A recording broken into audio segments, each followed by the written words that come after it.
Let's have some opening music while we're here.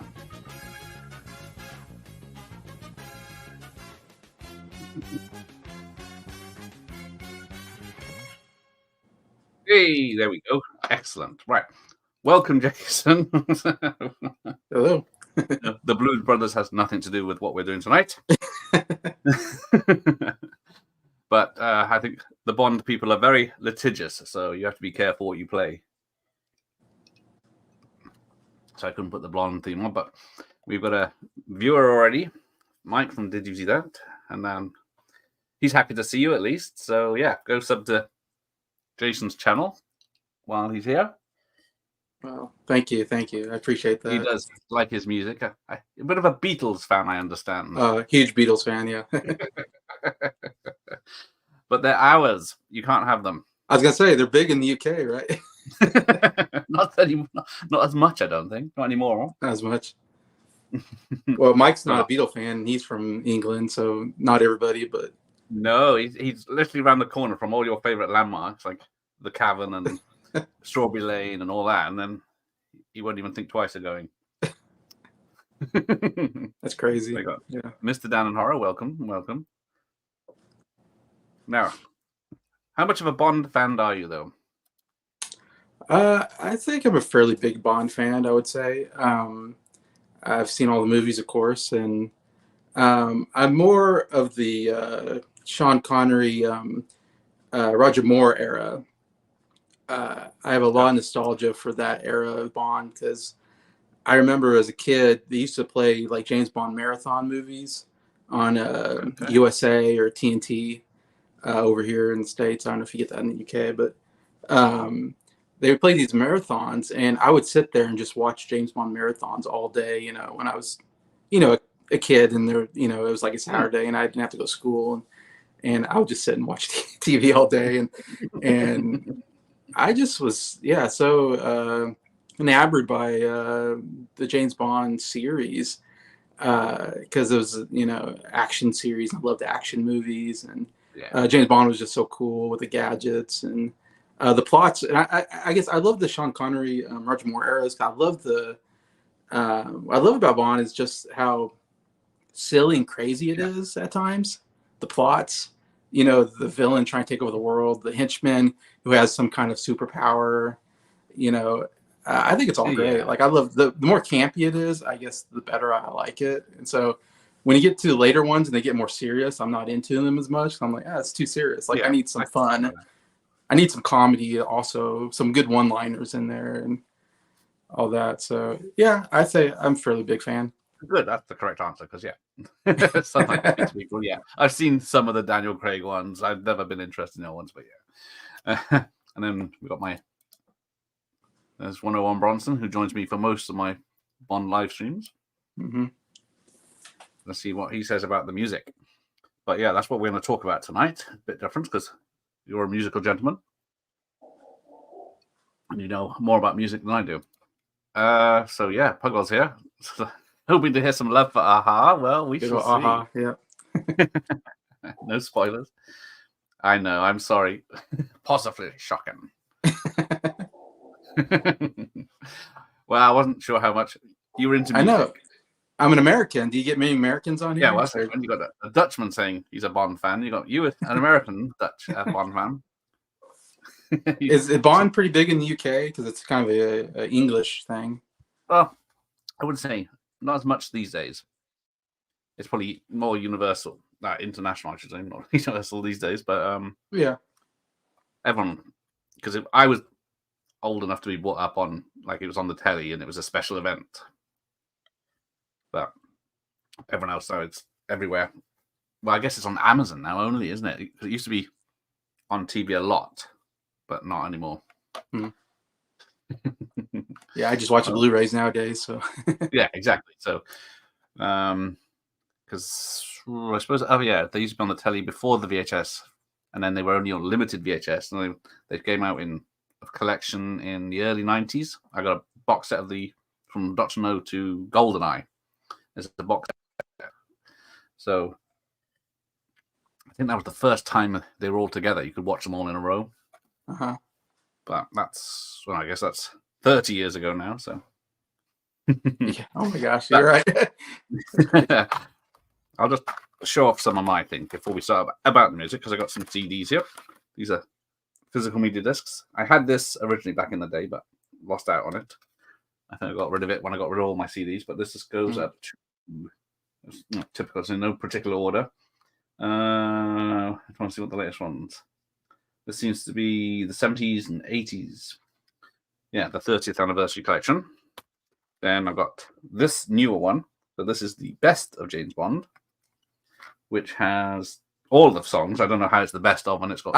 I was gonna say, what did it take out? So it came up to Casino Royale. It's got "You Know My Name" by Chris Cornell. So I don't know. Calling it the best of, and then I got the John Barry Cinema Gold, which is that's cool. Half Bond themes or music, as I got told off. So we've got Horror Cats in the house. Well done. Hello. A lot of horror stuff so far. I see he's got most of the soundtracks on CD. I don't have any. I thought I had films on CD, but I don't. I've only got the collections.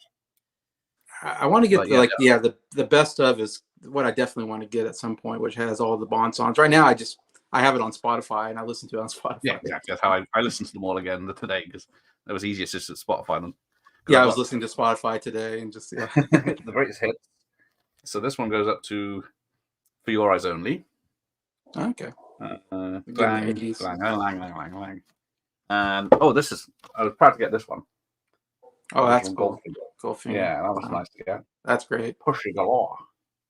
So this, yes, I got. My math is terrible. 14 tracks. Well, 13 tracks, sorry. But John Barry. And I got For Your Eyes Only.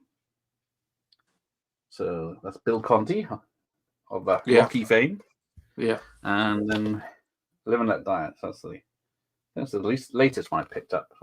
Gosh, those are so cool. I definitely would love to get some of those, man. I never seen it at the store. This one's George Martin of Beatles fame. Yeah. I wonder how hard it is to get those now. Well, I was just very lucky to pick them up in the records section of the charity shop down the road. You did? Okay. Otherwise, it's eBay and getting robbed on eBay. Yeah. So Mr. Dan Horace says he saw a lot of Roger Moore here in the theatre as a kid. I only saw Octopussy and then View to a Kill was the first proper one. Okay, it's right at the end. Yeah. But yeah, I wasn't just tail end of the cinema ones. For me, it was Pierce Brosnan. That was the era that I grew up on as a kid. I was a little too young I wasn't born yet for the Roger Moore stuff, really, but maybe I was. I was probably just a little kid. Yeah, sometimes it's not worth taking a little kid to see a Bond film. But yeah, that's probably why I didn't go until I was probably 10 or 11 by the time A View to a Kill came out. Okay. I could understand it, but I guess there isn't. The latest CD has all the songs because what is it? No Time to Die 2 years ago now? Or 1 year? 2 years and a bit, isn't it? Yeah, I was born the year Octopussy came out, so. All right. Okay. Let me see when that was. I was going to 1983. Oh dear. So I got a head start on you then. A little bit, yeah, I guess. Remembering having one from the early 2000s, which went up to Die Another Day. Yeah, they must bring out a CD every time a Bond film comes out. Yeah. Similar. I bet. Yeah, that's a good point. I know where Bronson does. So check out his channel. He's got a few showing off. Oh, and Mike's got none. Of course, Mike. Hang on, he's an Englishman, isn't he? But he's not. Yeah, what's the deal with these English people? Oh, Mr. Horrorcat Dad doesn't have any. Okay. There's Dr. Impossible. He'll be very useful on this. So there we go. Full soundtracks in February. Live and Let Die and Barry's Octopussy. There we go. So stand by for that. So yeah, NECA will. I guess it's all licensing, isn't it? It's a pain in the ass. Actually, Larry remembers. It's been a while, has it, Larry, since you watched a Bond film? Yeah, so bring out some NECA figures for Bond. People are asking for them. So, right, let's crack on with this then. So, Dr. No, 1962. I guess. Did you actually see the films in order, or did you just get them right? There you go. First box. I forgot to bring mine down. I should have, but they're too heavy. Did you watch them in any particular order when you first saw them, or was it just random ones that were available at the No, time? they were just total random. Like I said, I was just whatever movie was on, I would start with that one and just keep watching that marathon. Yeah. My first memory is Live and Let Die. I just have a real distinct memory of that scene where they're the main girl, I'm forgetting her name, Solitaire, is being they're on the island and she's being tied up and they got the snake out. And I was scared as a kid. Like, I was like, oh my God, that snake is like going to bite that girl. Like, that was a legitimately scary scene as a kid. So I guess it always kind of stays in my memory. Like, I feel like that was the first one I saw because I remember that scene so well. I bet. Yeah. There is, each one seems to have one scene, isn't it? I think that's not kiddie friendly. Yeah. Well, a lot of voodoo stuff. Yeah, it's some dark stuff there. It does go there, doesn't it? And then the guy exploding at the end. Yeah. Oh yeah, that was crazy. As a kid, you're like what happened? Now it looks a little cartoonish, but yeah, but some of it's still like in the jungle and the heads and stuff always gets in spooky. Yeah, so same with Scared Jeff as well. Yeah. But Dr. No, with its that one has a dragon in it, so that was the so that's by John Barry. That's the first one he did. So that was 1963. There's no opening titles song. It's just John Barry's Bond theme. And then Monty Norman is actually wrote the Bond theme. Dun, dun, dun, dun. I'm trying to think what it is now. But apparently it wasn't. He wrote it for a Jack the Ripper musical they were going to make, and it wasn't called Naughty Jack, but it was it was like, I'm going to get you, I'm going to kill you, sort of thing. But then he just reused it as an instrumental. Oh, so there's going to be words to it? Yeah. That's interesting. I haven't seen it on the internet. I forgot to look it up today where they talk about it. Would have been quite interesting, Jack the Ripper. Yeah. But yeah, apart from the James Bond theme, and that's not much. I remember it because I only watched it the other day, but it's just a lovely bit of music, but I can't remember it. Yeah, because all these movies are getting to 60 years old now. We're getting through 60 anniversaries, yes. I think. Not longer now. Yeah, because this will be, I guess, we'll be in Goldfinger now. Yeah, because it's Goldfinger's 4. Yeah, that's 64, right? So yeah, bloody hell. Yeah, that's interesting. Yeah, this is a weird one to watch because they didn't have the James Bond formula down, which to me is one of the best parts of watching James Bond. Is like you watch it, you're like, okay, I need a cool opener to it. I need a theme song with cool credits to it. Then you need him to say, I'm Bond, James Bond. You need him to say shaken, not stirred at some point. You need him to drive a cool car. Yeah. You need him to sleep with like 3 women at least, probably. And you need country. You need cool gadgets. You need a good villain lair. It's like all these things I feel like really make the James Bond. And yet they didn't know what they were doing with that first one. It felt like no, I guess it's following the book, isn't it? Have you got any of the books? I never read the books before. I haven't heard anything like I haven't heard like real good things about them, and I've heard they're much different than the movies. Like they really changed a lot in the adaptations. I was like, I wonder if it's worth reading or not. They're very short. Okay. I used to read some of them back in the day, but I haven't read them for a while because, like you said, It's usually just the title and a few bits they steal from the book. Yeah, Otherwise, they're way off. I think From Russia with Love might be one of the closest early ones, which is the next one in 1963. Note 4, sorry, I can't read. Also by John Barry. But this time we get Matt Monro singing. I think he sings the songs in the end titles and then the instrumentals in the opening titles. Are you a fan of Matt Monro? I only know him from this. I don't know much else about Matt Monro. But yeah. I mean, he's okay singer as far as this song goes. Yeah, it sounds like it fits the film. Because I'm trying to think of, I don't want to start singing and put people off, but yeah. From Russia with love. It's like a romantic. Yeah. It's a very 60s, isn't it? Very spy-ish. But more romantic. It's a little slow moving. It's definitely showing off his voice, I guess, as a vocalist.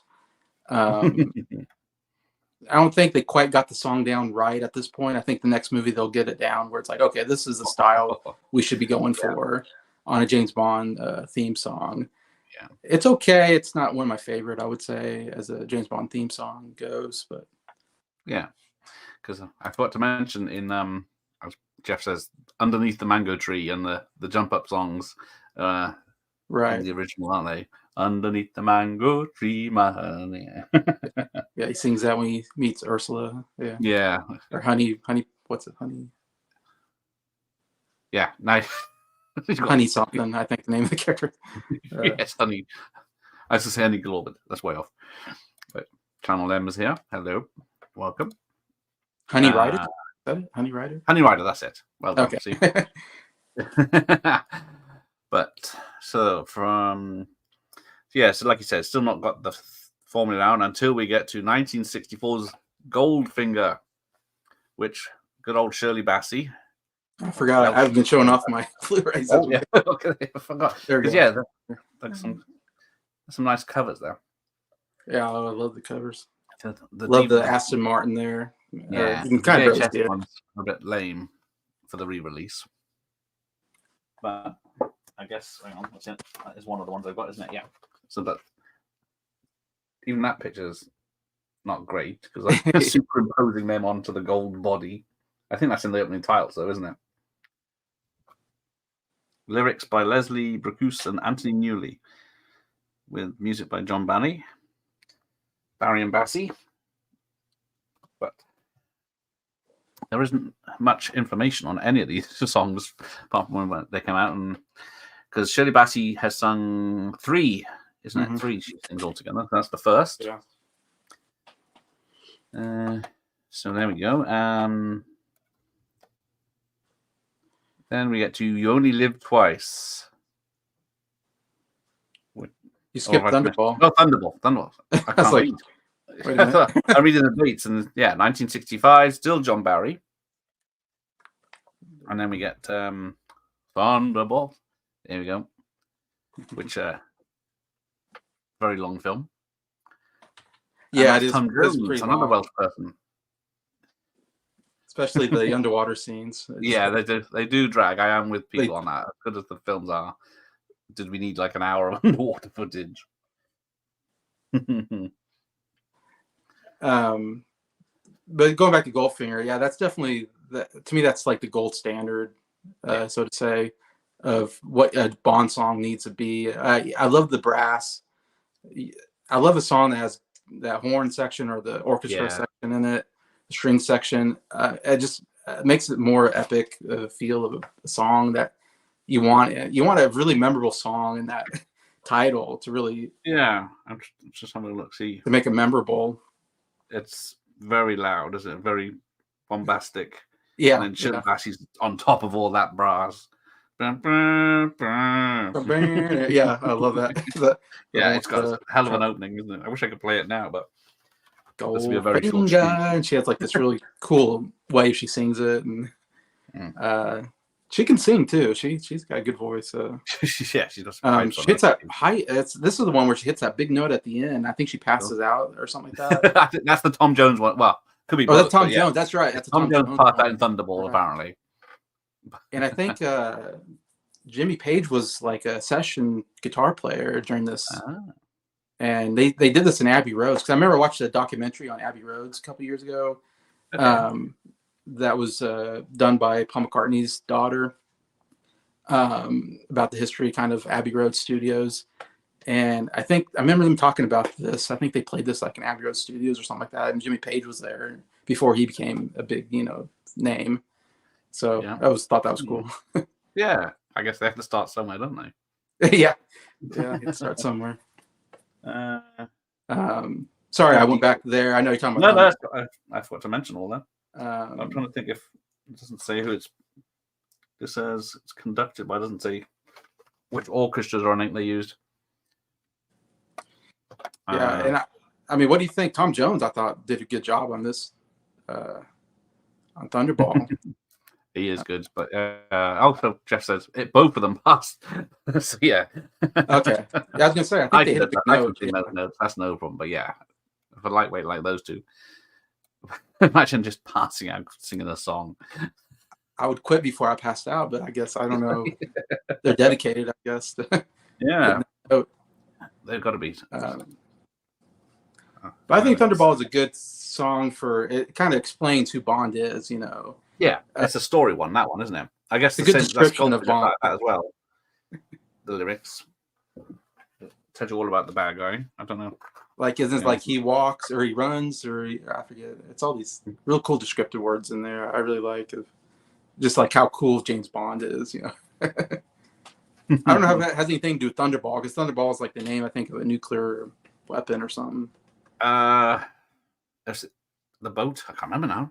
Yeah, it's either a boat or a plane or something. It's something part of the plan, isn't it? Yeah, I think. Yeah, if I remember right.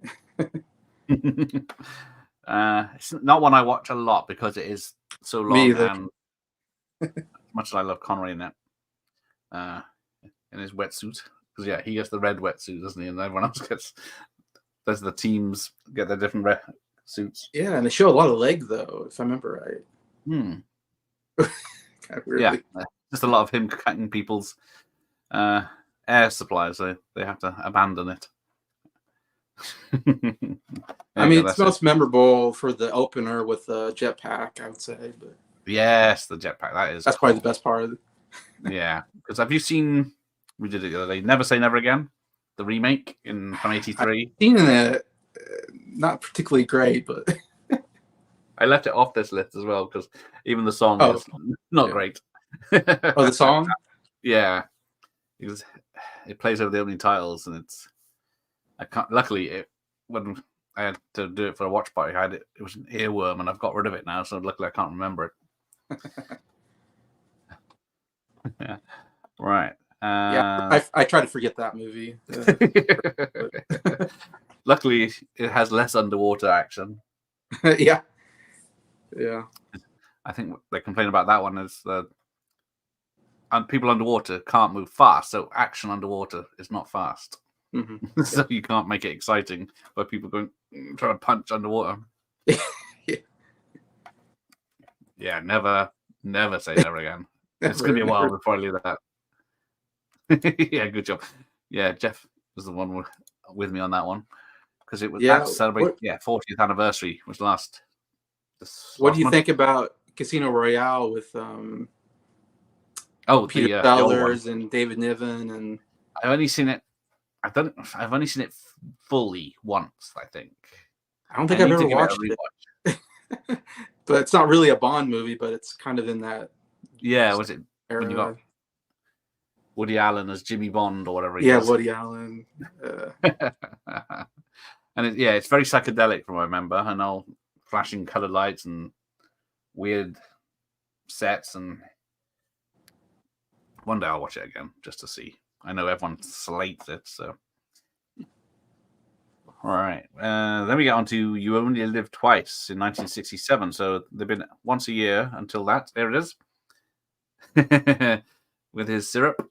And before we start that one, it was in the news this week with the trigger warnings that they're putting in front of the streaming and of the Bond films that's saying these could be upsetting to people. Oh, really? Yeah, I don't know if it's only in the UK or if it's worldwide on like Amazon streaming service where you can watch the Bonds. It says these are films from a different time, and you might find it offensive, like when he slaps a girl's ass and says "man talk" or something like that.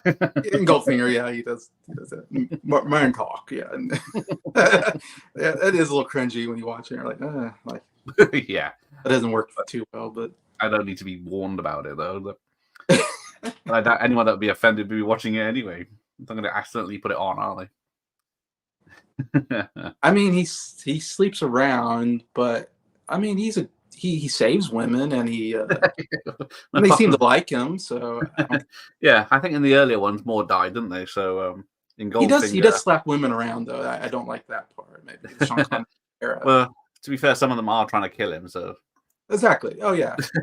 There's that one that I think it's legitimate at that point. Kissing him and then he sees the reflection of the guy sneaking up behind him, and right. There's a few of those like that are trying to kill him. Oh yeah, we'll get to the others later. So yeah, even Jeff says the 1967 Casino Royale is absolutely horrendous. Yeah, I haven't heard good things about it. Yeah, you're better off forgetting that exists. But yes, another thing about You Know Only Live Twice is Connery turning Japanese, where a 6-foot hairy Scotsman. Yeah, that's pretty problematic. With his racist slanty eye makeup. Yeah, I can see how this one culturally would probably not be great today's standards. Yeah, I do like the Japanese setting though. I'm trying to pass for a Japanese gentleman, but yes. And this has the best. This has the best villain lair. I think it's a volcano lair or something like that. Yeah, this set, and then they destroy it. Yeah, it's horrible when they destroy this lovely set. Was it Ken Adams again? Yeah, Ken Adams. That's it. I think he either won or got nominated for an Oscar, I want to say. But yeah he should have, because it was a massive set, and it's like had the opening roof and everything, and amazing. And then all the ninjas come in. Yeah, and like as a kid, I loved the ninjas. Like as the first time you ever saw ninjas in a movie. Yeah, as far as I know, that was kind of a new thing in America. Like ninjas, like this was cool. It was before Bruce Lee. I mean, and all that. Yeah. Made a big, impact, but yeah, I guess it probably is the first ninjas I remember. Yeah, didn't have turtles back when I was a lad. Yeah, there was one till the 90s. I don't know. Yeah, 80s. There we go. Yeah. Because how many David Arnold did the 90s? Didn't he? Did 5 of them, I think. Yeah.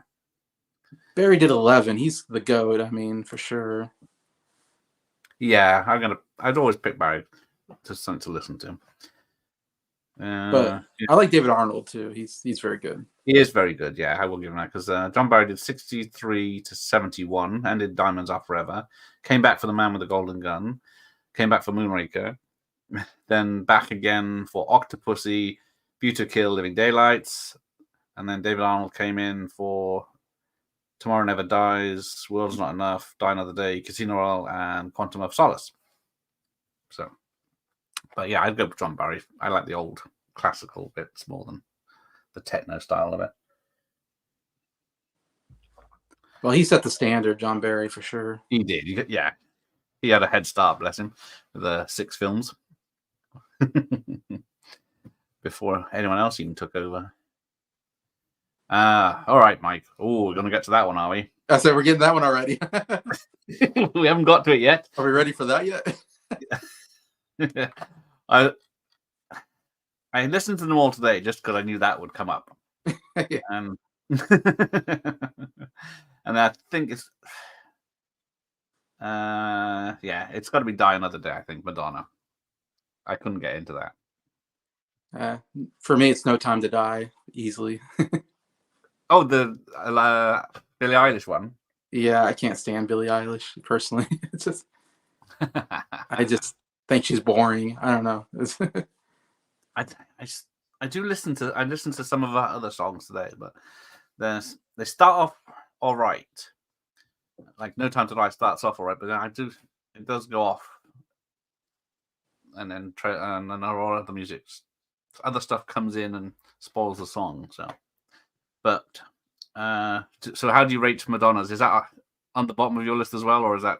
No, I like the Madonna song, You like and that one? everybody hates that song. Like every time I hear a ranking, it's always like "Die Another Day," the worst, and I'm like, really? Like I actually kind of like the beat of it. It has I that, like it. It starts off alright, but then yeah, die, and it's like another people say there's no hook or melody to it, but yeah, kind of electro dance pop. I don't know, kind of yeah. song. I guess I'm not into that. But then But another one I'm not keen of is Another Way to Die with Jack White and Alicia yeah, Keys. me too. Yep, that's second to last for me. it it should have worked, but it's just the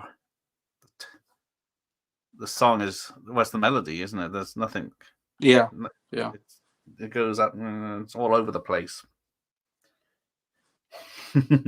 But then the other one I was going to,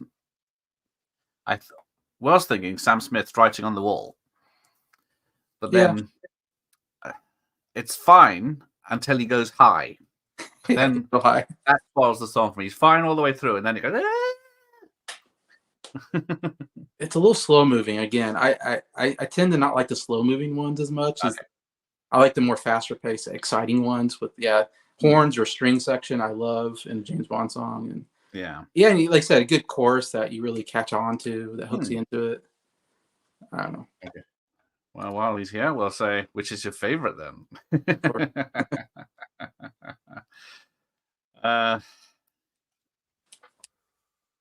So I always say Live and Let Die because that one rocks. But what do you go for? I always go for "Nobody Does It Better" by Carly Simon. I just love that That's a song. lovely one. It's a good Carly Simon song. It's a little. I mean, again, it's like more of a pop ballad, whatever, but it works in that movie for me. Number 2 is "Live and Let Die." That's a great one. I love that song. Yeah. I mean, it's Paul McCartney, for goodness sakes. Well, of course, yes. Mr. Beatles fan would choose that. Yeah, exactly. And both were nominated for Oscars, didn't win. Yeah, I was surprised. I went through the list and seeing how many were nominated for Oscars. Even Writing on the Wall was, I think that won the Oscar. That won, yeah. Yeah. Somehow. Yeah, Billie Eilish won, and that's my least favorite one. So, yeah. Well, I think she was too popular to lose back then, wasn't she? Yeah, very popular. Another Way to Die, definitely the worst. The best is either Golfing or Skyfall. Yeah, we'll get to Skyfall. That's another great one. There are too many great ones, and there's not that many ones. Yeah. Skyfall is a great one. That definitely does feel like a throwback. I think they were trying that with the No Time to Die, but it didn't work. Yeah, throwback. That's what I thought. I don't know anyone. Yeah, her songs are definitely a dark, yeah. Oh, Madonna over, but so yeah. I agree. Yeah. And if you don't because that was one of the experimental songs, wasn't it? Yeah. What about her acting in the film, though? Die Another Day. Oh, okay. Like acting. I remember I was thinking about this today, in fact, and I remember the big story, and if you remember this too, was Madonna is going to play a lesbian in the movie. I remember that was a big thing, and we're all like, oh my gosh, like that was like a shocking thing, and I don't remember her mentioning anything about being a lesbian when she. I'm like, doesn't mean she wasn't. She could have been, but why did we have to throw that in there? It didn't. Yeah, she didn't have a rainbow badge running. I don't remember, but it's a short scene that she comes in and she's out, and it's like, okay. Yeah, she does have some good chemistry with Brosnan, but then she just disappears, and that's not needed. No Time to Die is the most impressive song ever. The song by Billie Eilish made me head for Prozac. Oh dear, poor Dr. Impossible. Yeah, until I heard it today, I'd forgotten all about it. I couldn't remember how it went until I listened to it. Yeah, I'm good. So people are agreeing with me on that. I'm happy to hear that. It starts off all right. I think it's going to be a proper one, but then it does all these other things kick in. Oh, the writings of... No, that's going to hurt me. Oh yes, have you seen Alan Partridge? No, I haven't. He's a character, an English sitcom. He's been Yeah, different sitcoms or something character for like 40, Steve 30 something years. his name, right? Yeah, and then one of his episodes he talks about nobody does it better because it goes glang, glang a lang a lang a lang a lang a lang, glang a lang, and then he describes the opening 10 minutes of the film. One bit of Bush in the describing like the opening credits, which I guess we haven't discussed. There is a lot of nudity in these films, especially on the HD versions. You see Yeah, everything these days. yeah. When I'm watching, I'm like, did they get away with that? Like, I'm like I looking know at. there's like nipples and there's like very you do see Bush as because a lot of the old films, but yeah, I was very surprised when I watched them. And I thought, oh, bloody hell, I know they Yeah, were being the a teenage quality boy and watching these, yeah, it was exciting. It was like, back when they're on a 4x3 telly, you don't see as much yeah, on a VHS, but yeah, that's now you true. got 4K. Let's have a look. Oh yeah, see, Yeah, like Another Way to Die. That's, yeah, make it all make it all last all night. What a great song with very sexy limits. Go for it. Not singing that one. Such a weird song for a Bond film, yes. yeah, I mean, I guess it was different. It still has some good strings in it. I guess I go back to Die Another Day. But yeah. Well, where do we get to officially? On Her Majesty's Secret Service, 1969. Still John Barry, but then the song is. Oh, we forgot to mention Nancy Sinatra. And You Only Live Twice, didn't we? yeah, Nancy Sinatra. They wanted Frank Sinatra, but which I think would have worked well. If Frank Sinatra I had been think I would have liked to hear one yeah, of his. yeah, Ooby been Doobies. great. But But Nancy was fine. She just came off of Those Boots Were Made for Walking, so she was like a big moment. And, yeah. and it's got that like a little bit of a Japanese theme in there, like the dun dun dun dun, whatever the string. I don't know what you call it. The Racist strings. Yeah. Dun, dun, whatever. However. Ding ding ding ding ding. Yeah.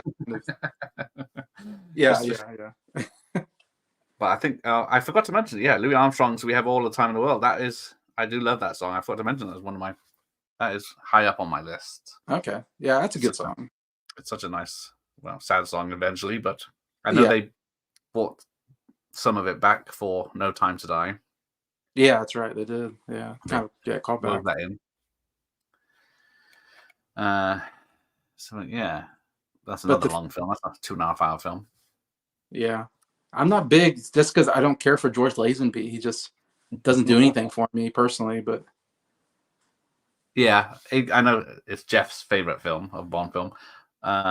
People like it. It's definitely. It used to be Slate. I remember it being hated in the 80s and 90s. Oh, really?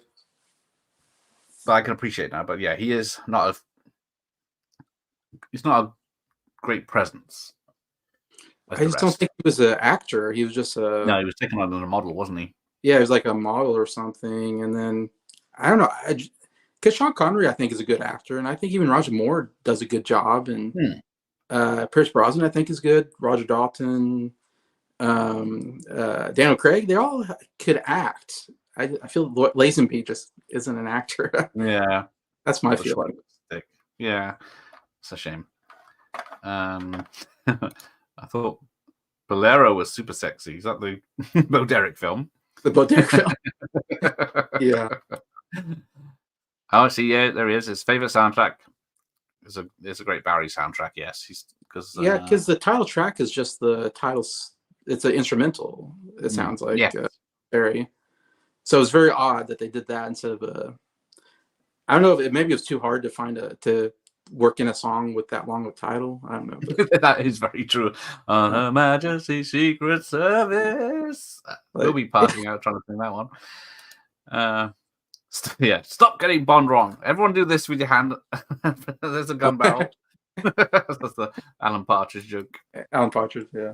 Yeah, plus it's his favorite film, which he doesn't point out very often. No, he's never mentioned it on every live stream he's ever been on. Stunning score for Barry on Our Majesty's Secret Service. The Living Daylights was Barry hitting the hard stuff with electronic variations and orchestra. Yes. We're still a decade out of that one, aren't we? So that was 69 for Our Majesty's Secret Service. 2 years after You Only Live Twice. Then we get another 2 years until Diamonds Are Forever, which is... Who's that man with a big head of hair on that poster? He's got more hair in that than he did in From. How is that possible? Right, Shirley Bassey's back. So yeah, they were resetting everything back to the. Got Sean Connery back, got Shirley Bassey back, and then we got Diamonds Are Forever. What do you like? I like the lyrics of the song. I like the old, diamonds are better than men because men will cheat on you or something. I don't know, it's something like that in the song. Yeah, it's another story one. Diamonds will never cheat on you. They're like always there for you, and all that. That's kind of nice, and she hit some big notes in the song. I actually kind of like vocals in that one. I only know her from the Bond songs. I don't Me know. too. I don't know. I know she's done other stuff, and I'm sure. Yeah, I remember her touring years ago. But then I'm trying to think what other. I'm trying to think of other songs she actually done apart from Bond films. She must sing more than 3. I know she doesn't like singing. What's the third one coming up? Moonraker. Oh, it's close to Moonraker. She doesn't like singing that one, but she does like mind the others. Diamonds Are Forever, Forever, Forever, indeed. But yeah, orchestra in that one too. She's like, and desert me, da da da da da. And I'm like, I love that. Yeah. But unfortunately, it wasn't a success, and people didn't like that version of the film. I watched it a couple of weeks ago. So there you go. The whole song is a euphemism, according to John Barry. Diamonds Are Forever. What could he possibly mean? Okay. In the movie, they mentioned my state, Kansas. I don't know. That's what I always like about the movie. The villain is like, he has like I don't know if he has a laser or something. He can like destroy places or something. I'm forgetting now exactly the plot. Yeah, I don't think they get it going in the end, do they? Because Bond stopped him. and he's like, we can hit anything, and then he says like, we can hit Kansas, but nobody would care. And I was like, man, like what a diss on my state, but it makes me laugh. How dare he? Cancel him now. How dare he? I don't know if English people know what Kansas is, but yeah, I would not be able to find it on a map unless it was pointed out. But yeah, it's a big country. I mean, yeah, just a lot of farmland and cows and wheat fields. That's Iowa. Iowa too, definitely. You're right. I know that from other films. I don't think I guess a lot of westerns were in Kansas, weren't they? Yeah, Sean. Well, Dodge City. Sorry? Dodge City was used a lot in Western. Yeah, I guess. Because the whole Midwest, I guess they're all quite similar. Do you get any tornadoes near you? Oh, all the time, yeah. We're big on tornadoes. Yeah, I thought so. That's why I'm not going there. You've seen Wizard of Oz? Yeah. There's one passing now. Never mind. I'll touch it, stroke it, and caress it. True. I never knew that. I'm disgusted. Oh, yeah. I thought people just knew New Jersey. They do a lot. Wow. I guess it's our whole country because our country's so small. It's probably smaller than your state. You could probably put the UK in the state quite a few times. Well, I always talk to Mike from Did You See That about I'll drive, if I drove to Colorado, which is a state left to, or state west of Kansas, it'd take me like 6 hours. And And Mike's always shocked by that. Like it takes me that long to get across the whole country. Yes, it would. I'm like, that's just one state to another. It's just Yeah, and I think twice about doing it. Even a couple of hours. So it's like if oh I yeah. go to London, the outskirts of London, it's like 2 hours, and I think can't be bothered. Oh, I know. I'm like, I used to drive 45 minutes to work every day, and I think Mike thought that was crazy. And I was like, yeah, that's when you live out here in the country, and you just we don't have public transportation, really out Yeah, here. the You Greyhound. drive everywhere, and so Well, when I lived in Australia, it was like a 5-hour commute every day to work because I was up on the coast and I had to drive down the motorway to the or the freeway to the city. So I was yeah. glad I gave that up because I'm only a mile away from where I work now, so I cycled. Oh, okay. So it's a lot better. So 10 minutes at the most. Oh, there you go. Sean's favorite is The Living Daylights. That's a good synth score, isn't it? It's a bit different for Barry. Right, where we get to? Oh, then we get to Live and Let Die, 1973, and then Roger Moore, who was who was was he? He was older than Sean Connery, wasn't he? Yeah, I think he was. He was like 2 or 3 years older than Connery. Yeah. But he came on board. And I mean, he looked good at the beginning. He definitely started looking old by Octopussy, I think. Yeah, because he did have plastic surgery, I think, before View to a Kill. Oh, really? Just a quick touch up, I think. Because, yeah, he was 55 in View to a Kill, I think, and then that's when he realized he should give up when he was the same age as his the mother of the actress who was his love interest. Yeah. James! That's when he started getting a little old. So yeah, 1973. And then we have George Martin. What does he know about music?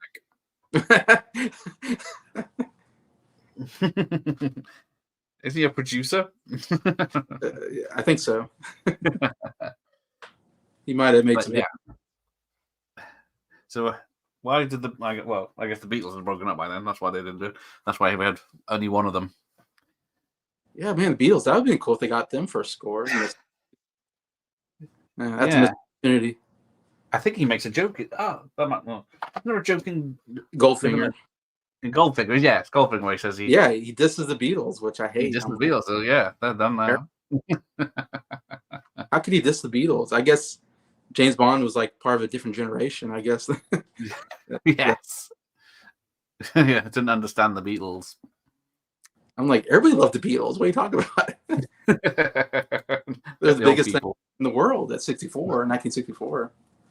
Well, I live in a small seaside town called Weston-super-Mare, which is a blip on the map. But they were here in before they were famous. And really? Pictures of them on the beach and on the pier. We have donkey rides and stuff. There's an old tradition here, and then it shows them doing that. And then they appeared in the old little playhouse, which probably seats a few hundred people at most. But oh wow, yeah. Oh, our claim to fame. All right, where are we going? Dr. Impossible. Well, at least Barry didn't go with the title Octopussy. Well, yes. We'll get to that one. Yeah. Yes, you did notice. You did, yeah. I think, Octopussy was the worst one for that, wasn't it? And then, of course, View to a Kill when there were very physical stunts happening. Yeah, all right, we'll do the joke now. I was going to say, yeah, what rhymes with Octopussy? You can put in a song.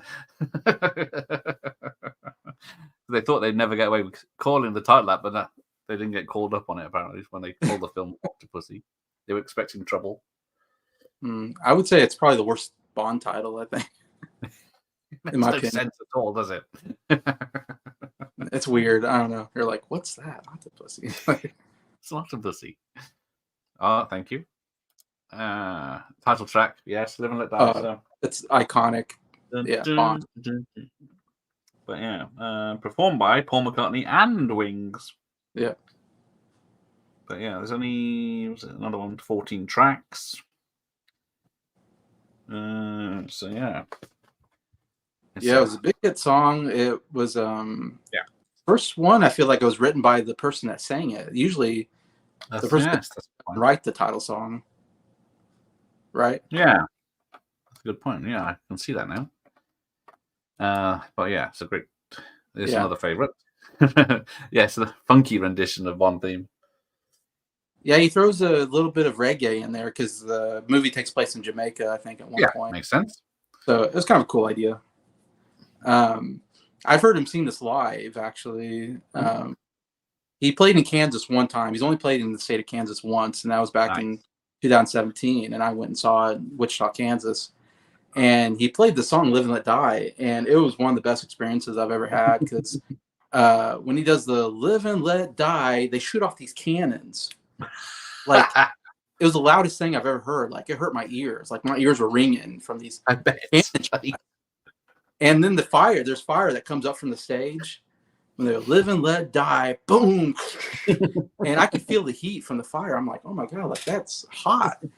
And so every time he went to that "Live and Let Die," I'm like, oh no, here comes the cannons again. Like, if a cannon's had fire, what else can he throw at you? But I've never experienced that before, and I was like, that was kind of an interesting experience.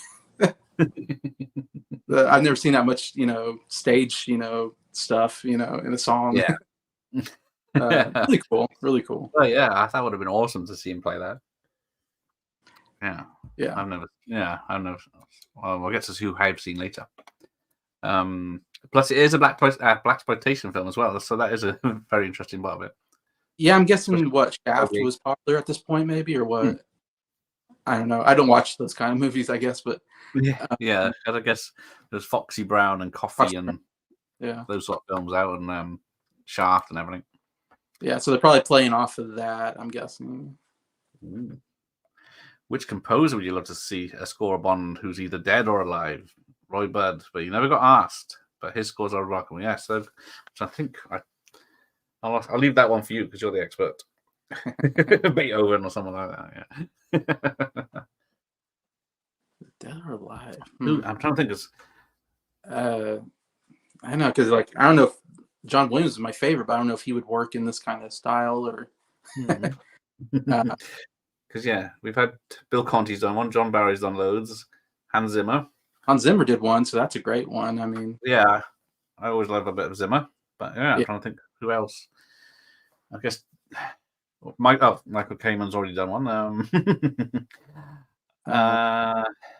It's a tricky one. I like Alan Silvestri, who did Back to the Future and Avengers. I think he would be great. Yeah, Jerry Goldsmith.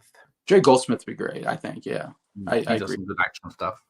Yeah, he could do it for sure. Oh, there you go, Man with the Golden Gun. Really?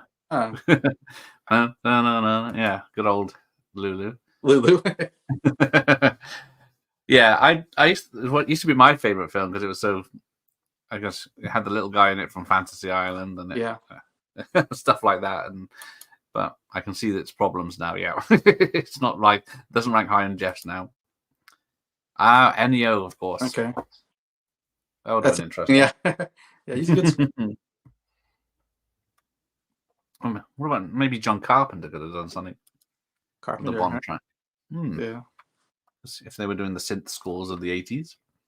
Yeah. And then we are getting on to 1974. So straight into, I guess, Limited Die was a big success when it came back, and we get Man with the Golden Gun with Lulu. There it is. Oh, Roger Moore's looking serious. That's a nice picture of him, though. Yeah, it is. So, who did that one? That was John Barry back again. Mm-hmm. And the song, of course, by Lulu.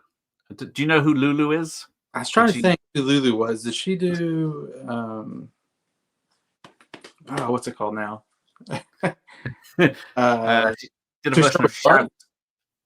Did she do Just Love? Is that somebody else I'm thinking? I don't know. Yeah, I don't know much about her. All I know is she did a version of Shout back in the 60s. I know someone back to tell me. I'm sure someone in chat knows one. Yeah, I guess someone will in the chat will tell us what else she did because I'm stuck because I know she did. She's a little Scottish lady, but she's got a hell of a voice. Yeah, great voice. But it is a funky of Goldfinger type song. I don't know, that kind of style to it. Yeah, because this is a bit fast paced. This one, isn't it? The man with Yeah, the golden gun. yeah, I love the fast pace of it. The horns in there is good. I think Yeah. classic John Barry style. Yeah. Um, Yeah, it's not. has a I do enjoy it. It's not one I would put on and say check it out on Spotify. But really good electric guitar to it. Now that I think Hmm. about it, I love the electric guitar work on it. yeah, so But what I love about the song is you have the opener, but then at the very end, um, they kind of pull off of the boat with Tattoo like at the top, whatever, in a cage, and then she sings "Good Night, Good Night," which is the name of the one of the Bond girls' name. yeah, Good Night. I Holly think. Goodnight. No, it's Holly Goodhead. What's the other Yeah, guy? something Good Night. So I love how she uses that in the end. It's different than the beginning, and she ends with she begins with this kind of slow "Good night, good night," something, and then James Bond is here, dun, dun, dun, and then it goes into it. I'm like, oh, that's a cool transition into the. Anyways, Yeah, she did all right. Yeah, you never hear it bad said about that song. The film you hear people slate these days. well, when you talked about trigger warning, this was probably a movie that had some of that with the racist sheriff from the South. Of course, yes. Some And bitch. Thailand, whatever they're in, and Yeah, there's and the leading was it Britt Eklund, isn't it, in a bikini, and she looked pretty good. I have to admit, she looks pretty good. And then she had a body double in Wicker Man, but she did look good in a bikini. I liked her. I wasn't complaining. Yeah, she did get in the way a bit at the end, but yeah. Yeah. Oh yeah, she was pretty useless the whole way through. Really, she got. She was. Yeah, but Christopher Lee. I mean, that was way before Lord of the Rings. I had no idea who Christopher Lee was, and now I look back and I go, "Wow, it's so cool that we got Christopher Lee." Yeah, because I only knew him from the Dracula films. Okay, yeah. Which he did after. What did he do in between? Yeah, he did mostly Dracula films, 7 or 8 Dracula films from the 60s, 70s, and then I think wasn't he? Is he related? No, I can't remember if he's related to Ian Fleming or not. Yeah, I think he knew Fleming because I knew he knew Tolkien as well, so he knew a lot of people, and he was a real spy as well in the World War. He was a Nazi hunter in World War II and a spy himself, so he was a badass. And then he went into doing heavy metal music, isn't it? Like really heavy metal stuff in his later years. Yeah, probably Barry's weakest of the Bond scores. Okay. The slide whistle, yes. Yeah. It's the greatest stunt, but yeah. Oh, great stunt. They're going to fix one thing. Instead of putting trigger warnings on, just take that slide whistle out. Take the slide whistle out. A lot of people, I don't hate it, but it sticks out like a sore thumb when you the massively great stunt where a real car with no wires or anything, just across the bridge loop. And then they put a bloody slide whistle on. Now, I don't know if you know who Lewis Collins is. He's a 80s action actor from the UK. He was in a TV show called The Professionals. He was in an SAS film called The Final Option. In America, it was called that. It was called what's it called here? But he was in Italian films as well. Okay. He was. I don't think. I think he was a bit. He was the same as who was the latest Bond or last Bond? Daniel Craig. He's a bit like him. He's a bit rougher, not as suave as Connery or Moore or anyone else like that. He was a bit of a tough guy, but he was very good in the stuff he did. But not sure if he would have been a good Bond though. He might have been a good nemesis to Bond, but yeah, because we don't. I'm trying to think. Is it only GoldenEye where the bad guy really has any physicality that takes Bond on? Normally, it's just henchmen he fights, isn't it? That's true. Yeah. Yeah. He didn't really need a henchman in that one. No. I mean, I guess he had a hench girl. Yeah. But yeah. Oh yeah. On the top. Yeah. Yeah. See, Jeff. But yeah, it's a racist character, but yeah, you're not supposed to be on his side, so yeah. I think he is the joke. I the think he's film. funny though when he comes in and the Yeah.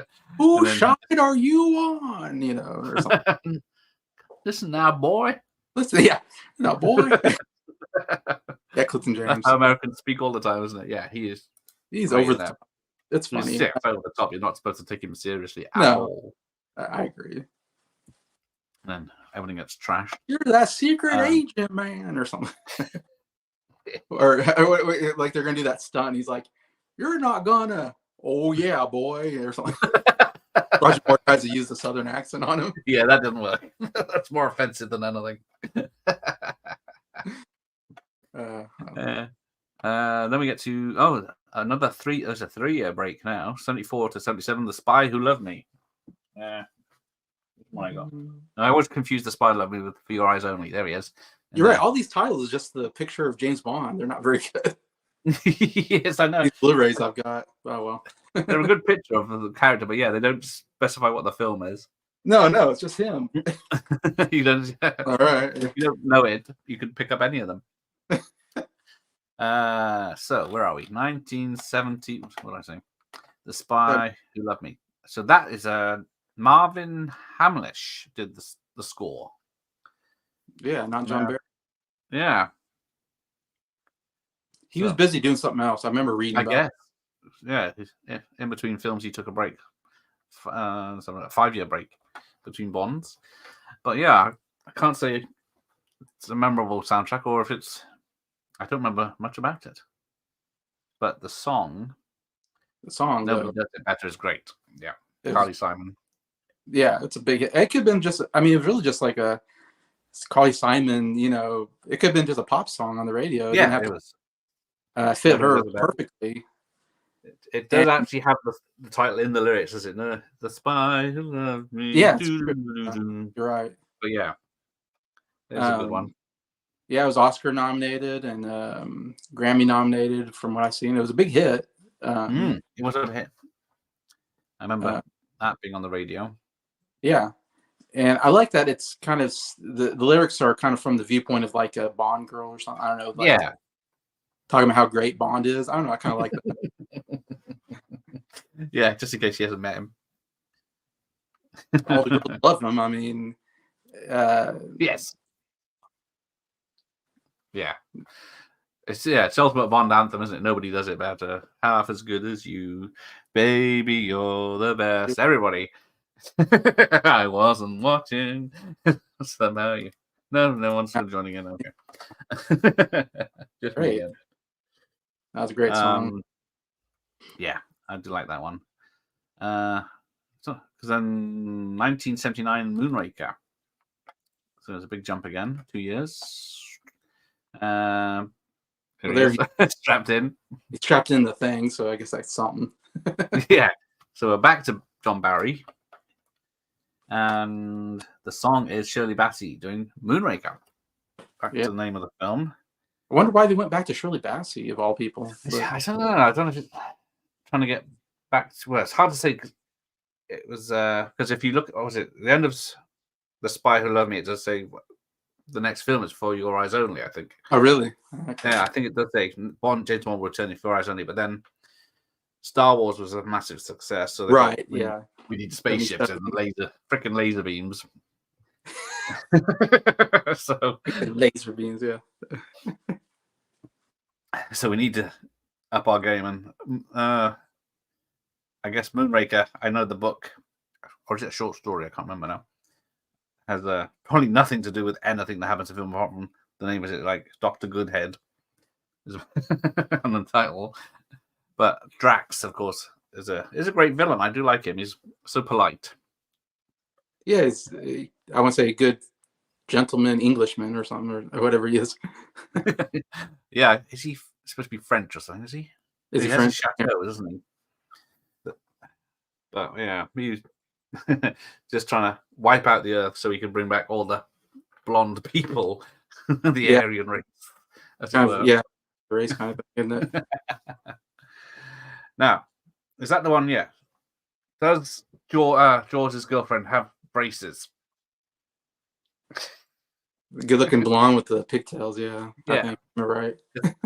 it's one of those Mandela effects where I can remember her having braces, but Okay. when I watch it, because he smiles, he shows off his big metal Yeah, teeth, and then yeah. he smiles, and she's got big metal teeth on her braces, so that's why they fall for each other. But you watch it now, she doesn't have braces; she just smiles at him. Okay, that's I guess interesting. she's not scared. But I'll take that to my alternate universe then. Top Bond films. I mean, it's the one that gave us Jaws. Had Barbara Bach and Carolyn Monroe, bless her. Yes, it's her birthday. Yeah, talking about The Spy Who Loved Me. 75th birthday today or yesterday. Oh yeah, And it's Roger Moore's best role performance. There you go. Yeah, the Lotus Esprit I like more than the Aston Martin, but I don't know. It's because I had the toys as a child. I've got them now still, but yeah, I had the toy Lotus. And it goes underwater, so yeah, that's a badass car. Even though the real one, like a tank, sieve. So Marvin Hamlish did produce a decent score to The Spy Who Loved Me. There we go. So I've never, until today, I'd never even heard of him. So it shows how much I notice on these films when they play. Marvin Hamlish. Yeah, so it's him, and then GoldenEye's Eric Serra. Because I always thought it was David Arnold, but I think he only does a little bit. Is it? Right. He didn't come in until tomorrow. Never dies. Yeah. Moonraker is a great movie about a guy desperate to keep his moon lawn free of moon leaves. Raker. Oh, dear. Thank you, Rob, for that. I don't think Exploitational reviews will return for our Emmanuel films. We're doing later. When are we doing that? Later next week, a week after, I think. Yeah, Drax is one of my favorite villains. At least I shall have the pleasure of putting you out of my misery. And yes, that's some great lines he's got. He plays it so calmly as well. Very polite. Like he tells somebody to go kill Bond, I think, but it's very polite how he says it. I remember how he says it, but it's like. Yeah, because I've seen him in a few other films, the actor, and he was very good in those. So, right. Oz, he's my favorite henchman of all time. Yeah, it's was it 2 films he's in? Yeah. That's the only time that's ever happened, right? Yeah, I think so. Yeah, because I was expecting Bautista to come back, but he didn't. Yeah, I don't know if he survives at the end of Moonraker, or that's ambiguous, but I think it's on the radio right at the end when Bond's on the space shuttle landing or ejecting or pod or whatever it is, and it says there was only 2 survivors, a very tall man and a very small woman or something. In the background on the radio. So, but he's obviously a good guy now. You know, he was biting people's throats out in the film before it. Yeah, I mean, he murdered some people, but you know, he's themed. I kind of. He's got a license. Yeah, the flight to space is very great. The score. It's very. 2001. Kind of like that. Jaws falls in love with. I don't know that it's silly, but I kind of like it. But the physics of it doesn't work. No, that's true. He's like 7 foot tall. He's about 5 foot taller than her, isn't he? Yeah, it's an amazing track. Kanye is now LARPing his Jaws. Oh, he's got titanium choppers. Someone get that guy some help. Right. And I think the song is kind of boring. I don't know. Did we talk about that Moonraker? The Moonraker one. Yeah. It's my least favorite of the Shirley Bassey songs, I would say. But yeah, it definitely is. I think that's why she doesn't enjoy it, because and the Moonraker. Yeah, it doesn't really do much, does it?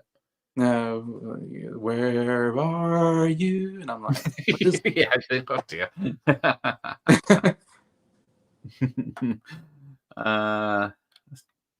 Right, are we into into the 80s? In the 80s, yeah.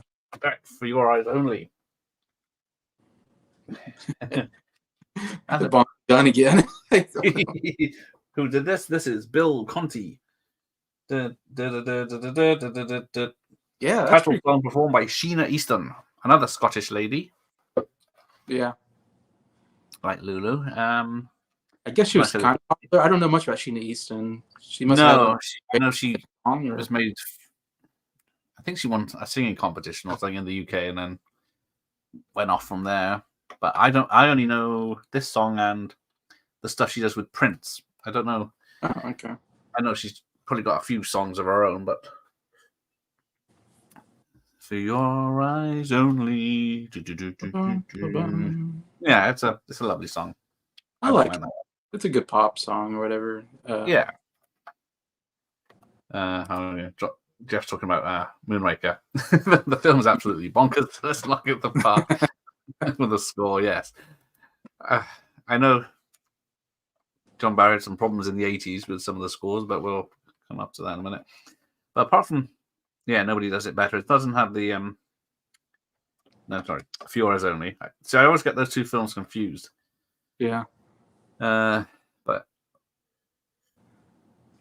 it's a lovely song. But I do like the Carly Simon one more. Yeah. Between those two.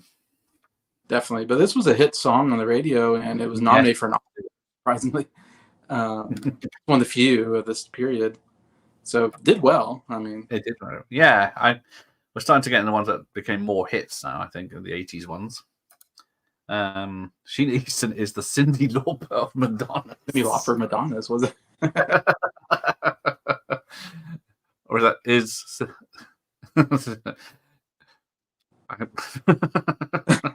Do you get that? One out? By the way, expand on that, Rob. Yeah, I might need to expand on that. I was going to say, is Cyndi Lauper what is Madonna? But yeah, doesn't work. The only one where you see Sheena Easton in the title. Oh, that is true. Yes, yeah, she's in the title singing along. You never see the singer, the title track, whatever, which is interesting. I guess they thought she was good looking enough that they could put her in. Yes, but. Yeah, I don't know what it says about the others. I know, right? Maybe that was part of a contract or something. So they could maybe use it as the music video, but doesn't say much about it. I can't remember. One of them I was reading about, like they cut a different. They did a different arrangement for like their single compared to the movie version. I think it was Aha. I think. Was it Aha? I know that. Well, I know that's one of the one on the. They released the album the same year.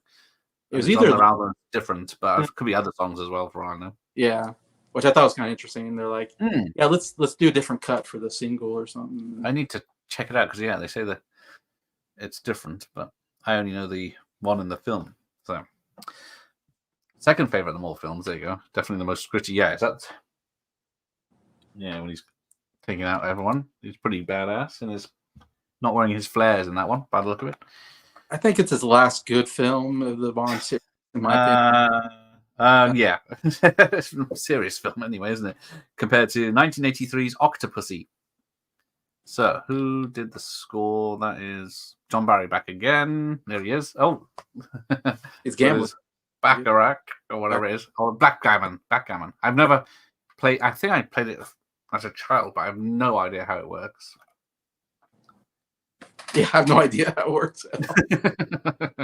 Like all the card games, I have no idea how they work and how you keeps. I know 21 and blackjack or whatever it is. That's my level. So Octopussy, yes, Rita Coolidge. Now I don't know anything about her outside of this. Oh, that's what the first thing I thought was like. I've never heard of this one. Rita Coolidge. But yeah, I should have looked her up a bit more because even back in the day, I didn't know who she was, but I don't know. It's an all-time high. She's a good singer, and it's a pretty good song. And I just, nothing reminds me of Octopussy, but yeah. Did you see who wrote the lyrics? No, who was that? Tim Rice. Yes, I did see that, but I forgot to write it down. Yeah, lyrics by Tim Rice of musicals fame. I knew from Lion King. They won the Oscar in Lion King. Yeah, he did. But this guy's a really good songwriter, and he is because he did all the. Who's the guy that produces all the musicals in the West End and such? Because they work together a lot. Like Andrew Lloyd Webber, or that's it. Yeah, they work together a lot, or used to. So, yeah, I guess yeah, I guess they brought him in because he was a musical writer. So But to me, that was Octopus, kind of cool. Get Tim Rice. I was like, wow, yeah, this guy's real stuff. I mean, yeah, it is getting some talent in. That's probably why they couldn't afford a famous singer. But we get it's an underrated film, but it's the one with Moore dressed as a clown, isn't it? yeah, because he circus turns thing. up on site like 5 minutes before the bomb goes off. But then he has time to go into a caravan, apply all the makeup, get changed into a clown's costume, and then come out and stop the bomb. Is that cool? But 72 pussies. Come on, keep it clean. If you want smart. Exploitation Reviews is known for his nudie films. Yeah. There's never too many for Jeff. Okay. Well, I think I saw you guys were doing like Emmanuel or something like that. Emmanuel's coming up, yes. I was like, oh wow, that's interesting. Yeah, I'm gonna watch it. Well, I've only watched one so far, and that was an experience because I remember them as a kid, but I think they were a lot less edited, a lot more edited when they were shown in the UK back in the 80s when I saw them. They're a lot riskier now. Right. Yeah, Tim Rice. It's interesting. Like I read that. Yeah, he couldn't write a song called Octopussy, even though he kind of thought he wanted to try that challenge. I bet he tried, yeah. Like that's a challenging thing to do, but something like they told him to write, like he wrote like 6 or 7 songs and said, here, pick one, and they picked All Time High, I guess, out of the stuff that he wrote, but which I think is probably a good idea personally. Yeah. But. Yeah, I guess if you got someone that can just knock out 6 songs like that. In Disguise, yeah. Only Roger Moore can pull off a scene being suspenseful while wearing a clown outfit. Yeah, he goes pulling the bomb out, and he shakes a little bit, and the whole crowd goes. Yeah, that's right. All right, where are we? Then another 2 years to A View to a Kill. Duran Duran. There it is. I've got to get it. I don't have that album, do I? But yeah, nice. In Paris. Yeah. And Christopher Walken. Yeah, we get Christopher Walken. Holy cow. A small part by Dolph Lundgren, but you barely see him. Yeah. I was watching and I was like, is that Dolph Lundgren? And it was. I was like, it's taken me 40 years or whatever it is to notice. It was the last time I watched it. There he is. Remember to look out for him. He plays like a bodyguard or something. Or, I don't know. Yeah, he's one of the KGB bodyguards, isn't he? Yeah. Yes, this is apparently true. But John Barry did not get on with Duran Duran and Aha. Mm-hmm. But yeah, we did get Cayman after that. But yeah, View to a Kill was a very big hit. I remember that everywhere. And the music video on TV, it was a very good song. Because I wasn't really a fan of Duran Duran at the time. I didn't get their albums unless it was on a compilation or something. Didn't get any of their songs. But apart from that, it's a cracking song.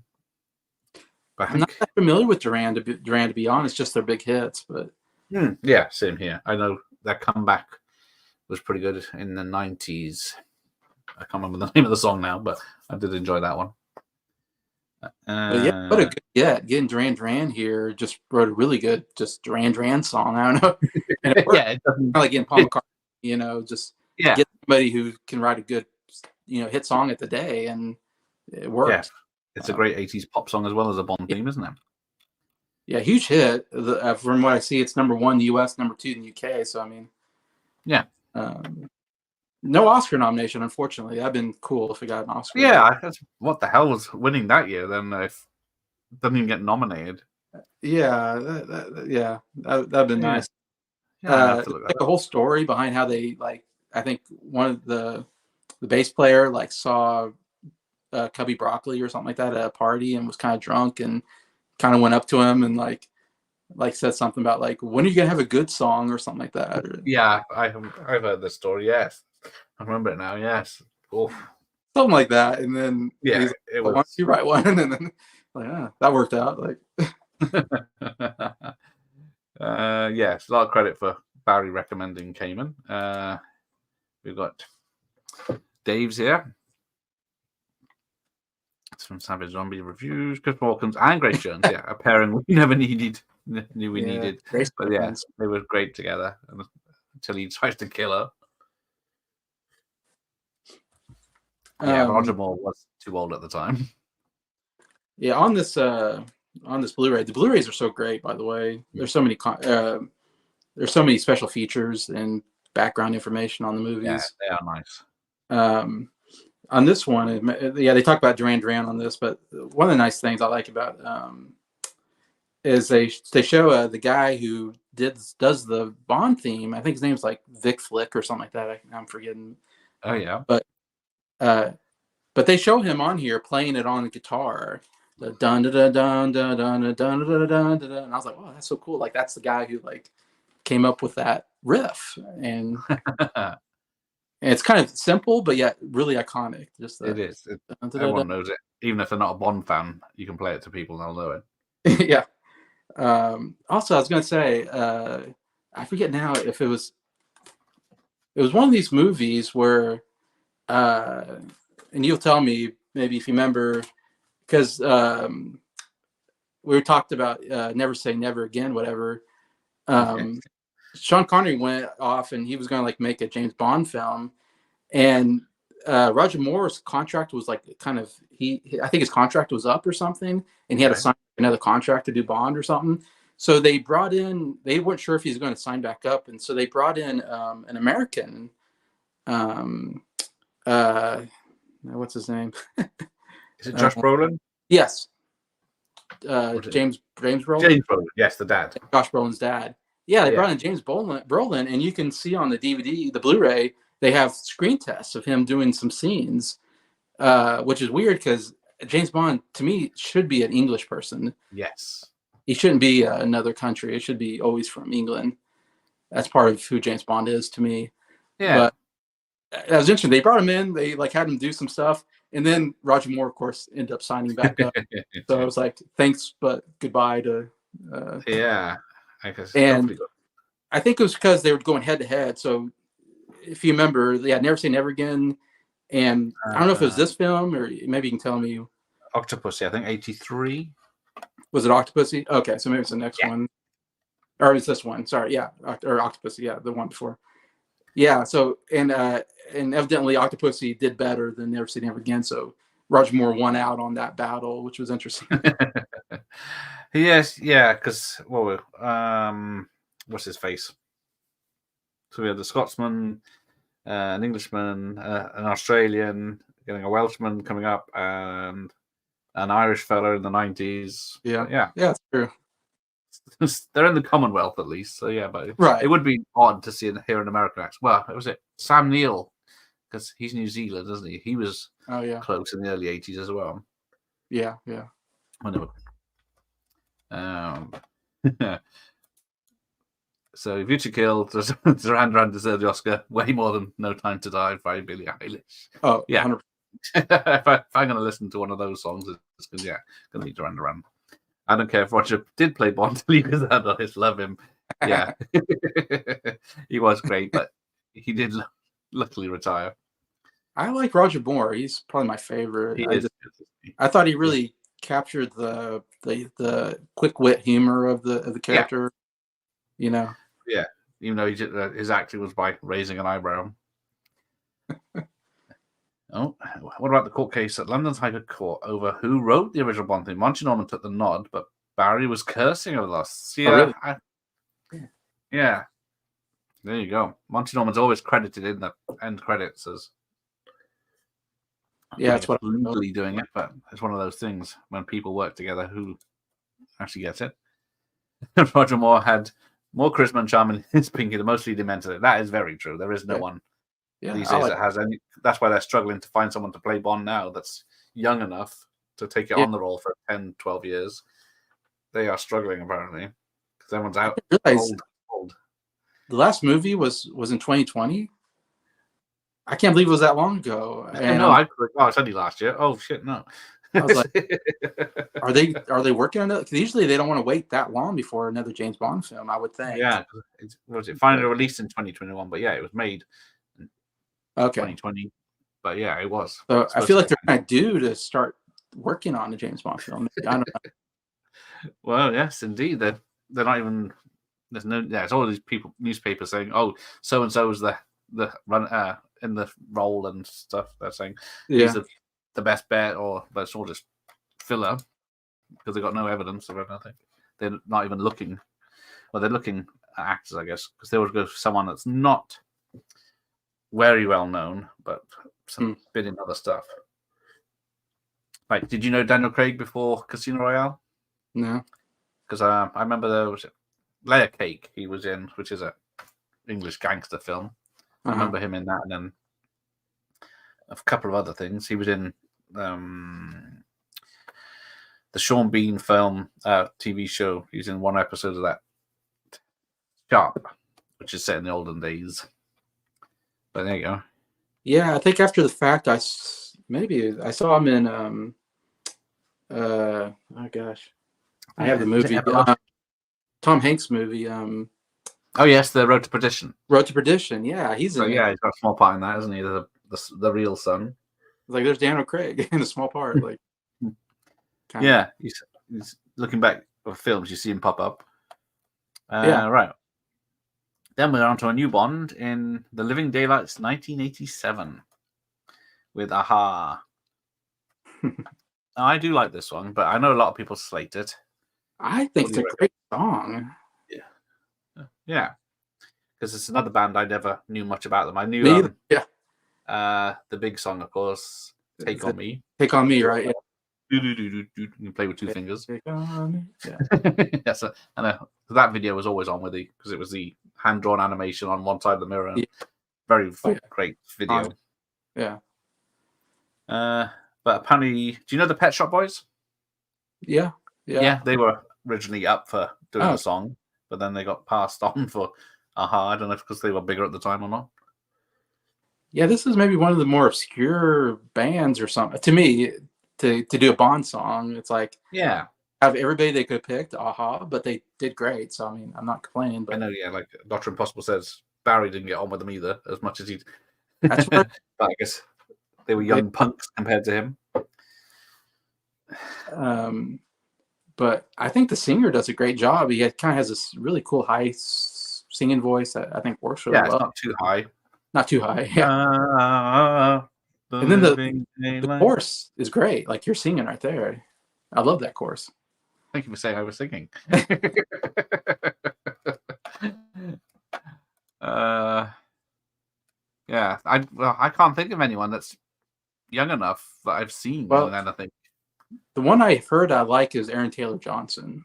That would have been a good one, yeah, because like in Bullet Train, he's pretty much auditioning. I love him in Bullet Train. I thought he was great. He was good in that, yeah, as a Guy Ritchie type of gangster. But yeah, I think he could play it. There was the guy, I guess, he's done the Kingsman, so he can't really swap over. He's just about young enough. He's probably in his 30s now, isn't he? Okay, yeah. But there is they'll probably get Timothy Chalamet to do it because he's the only actor of the age now. Because there's no one. there is no one of that age. He's too skinny. He is. I don't know. He could bulk up. He'd have to bulk up. It would be interesting. But yeah, because I thought, when I saw it, I heard he was in Dune. I thought, oh crap, he's just going to ponce around. But no, he was pretty good in that. So, but he's been too many things now. I think he's too famous. Yeah. Oh yeah. He's in everything. Are you kidding me? It's because he's the only. There's too much around. There's only two people of that age. He's the big thing right now. Him and Tom Holland, probably two biggest young actors. Yeah, Tom Holland's probably too big a star. Well, he doesn't have the presence, really. I don't think he hasn't. Because what's he done? Spider-Man. I don't think what else he's in that Cherry film. I never saw that, where he tried to do something serious, but no one could take him. There was that other film that was held off for like 2 years with Rey, isn't it, from Star Wars, that bombed as well. Uncharted, terrible, yeah. Yeah. With Mark Wahlberg, but hey, if anyone with a dad bod is going to be Bond, it's going to be me. I can blend into my surroundings. Otherwise, a handsome man in a tuxedo stands out like a sore thumb. Me in a jeans and a t-shirt, no one's going to pay any attention to me. He's my favorite since I was a kid. Craig had a good start with Skyfall, and I was like, "This guy's great." And then, we'll get to those in a minute. But Timothy Dalton, yes, he was great. I didn't realize it at the time, but now I can see he should have had a third at least. He was too serious, I think, for me. Like, he didn't have that charm that Roger Moore had, in my opinion. Nah, I don't know. I think because the Living Daylights, they had to change. It wasn't changed that much of a script from a Roger Moore film, so they kept some of it in, and then Timothy Dalton was going for the what Bond was like in the books, but yeah,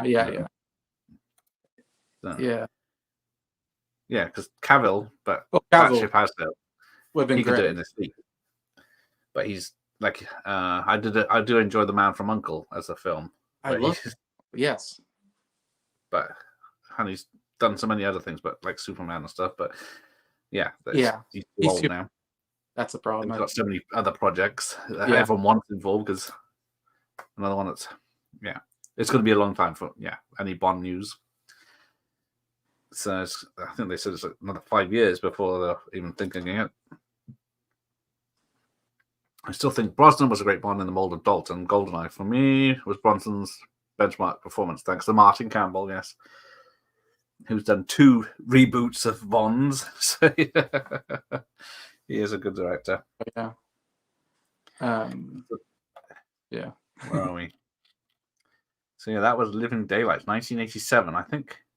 Yeah, I saw View to a Kill in the cinema. I didn't see Living Daylights, and I did see License to Kill, and I didn't see GoldenEye. But then from then on, I saw everything in the cinema.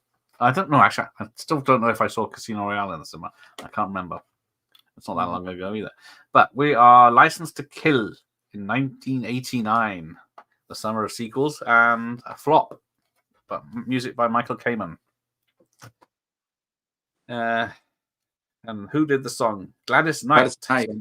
So another sort of Shirley Bassey type. Yeah. Shirley was getting too old by then, so they had to cut him out. Sure. Now this is the one that Jeff told me that Gladys, because she's a born again Christian, wouldn't say kill in the title, so she says kilt. Okay. So, you listen to the song when she sings it. Okay. Yeah, I can hear it. He's ruined the song for me because she can't say killer, but we'll see if he responds if he's still here, the rogue. I think it's a great performance from Gladys Knight. I thought it was a great performance from Gladys Knight on the song. Yeah. Because I know she's been a singer since like the 50s, 60s, hasn't she? I just know the Train to Georgia song was the big one. Yeah. The Pips, yeah. Yeah. Are the Pips in the License to Kill? I don't think so. Or is it just her, isn't it? I think it's just her. Yeah. Doesn't mention them. No, it doesn't. CDs or anything. I had the soundtrack original on CD. I don't remember. But yeah, it's a good one. But yeah, she really built it out in good parts and some good horn section at the beginning. I think, if I remember right. And then I love that License to Kill. Like, yeah, the follow on. Yeah, the background singers are great in the song. Yeah, I guess. But yeah, I think it says someone said it's the longest of the Bond films, like 4 minutes, I think. But yeah, it's great. Like, they did very well, but unfortunately, the film did tank at the box office. Yeah, it's a weird one. When I get to it. Oh yeah. So yeah. Oh, Jeff saw Quantum of Solace as the first one. That's the shortest Bond film, at least. Yeah. But that was mostly to do with the writer's strike at the time, wasn't it? That was a big problem. They were didn't have a finished script when they started making it. Now that might be the weirdest Bond title. Now we're talking about. Yeah, Quantum of Solace. What the hell does that mean? Solid. I don't know. But GoldenEye was. Oh, see, I missed that. I don't know why, but I was going a lot. But somehow I missed a Bond film for some bloody reason. But yeah, 19. So yeah, I was on to a big gap, 6 years to sort himself out. Yeah, I remember that dry spell. God, yeah. Never thought we'd get another it was a big deal. I remember because I wasn't really. This was when I was getting to Bond. I mean, because I was 12 years old at this point. And so I'm really kind of getting into Bond, the old Bond films at this point. And when they announced there's a new James Bond film, it was like, what? A new James Bond film? It was like, to me, it was a big deal. I don't know everybody else, but It because it was definitely the was. first one for me as a kid that I got to see. Yeah. Yeah, and then so 1995, Tina Turner. So yeah, another someone similar high notes as Shirley Bassey can hold a tune. Yeah. Written by half of U2. So I can never remember. Is it the Edge and Bono wrote that one, Yeah. didn't they?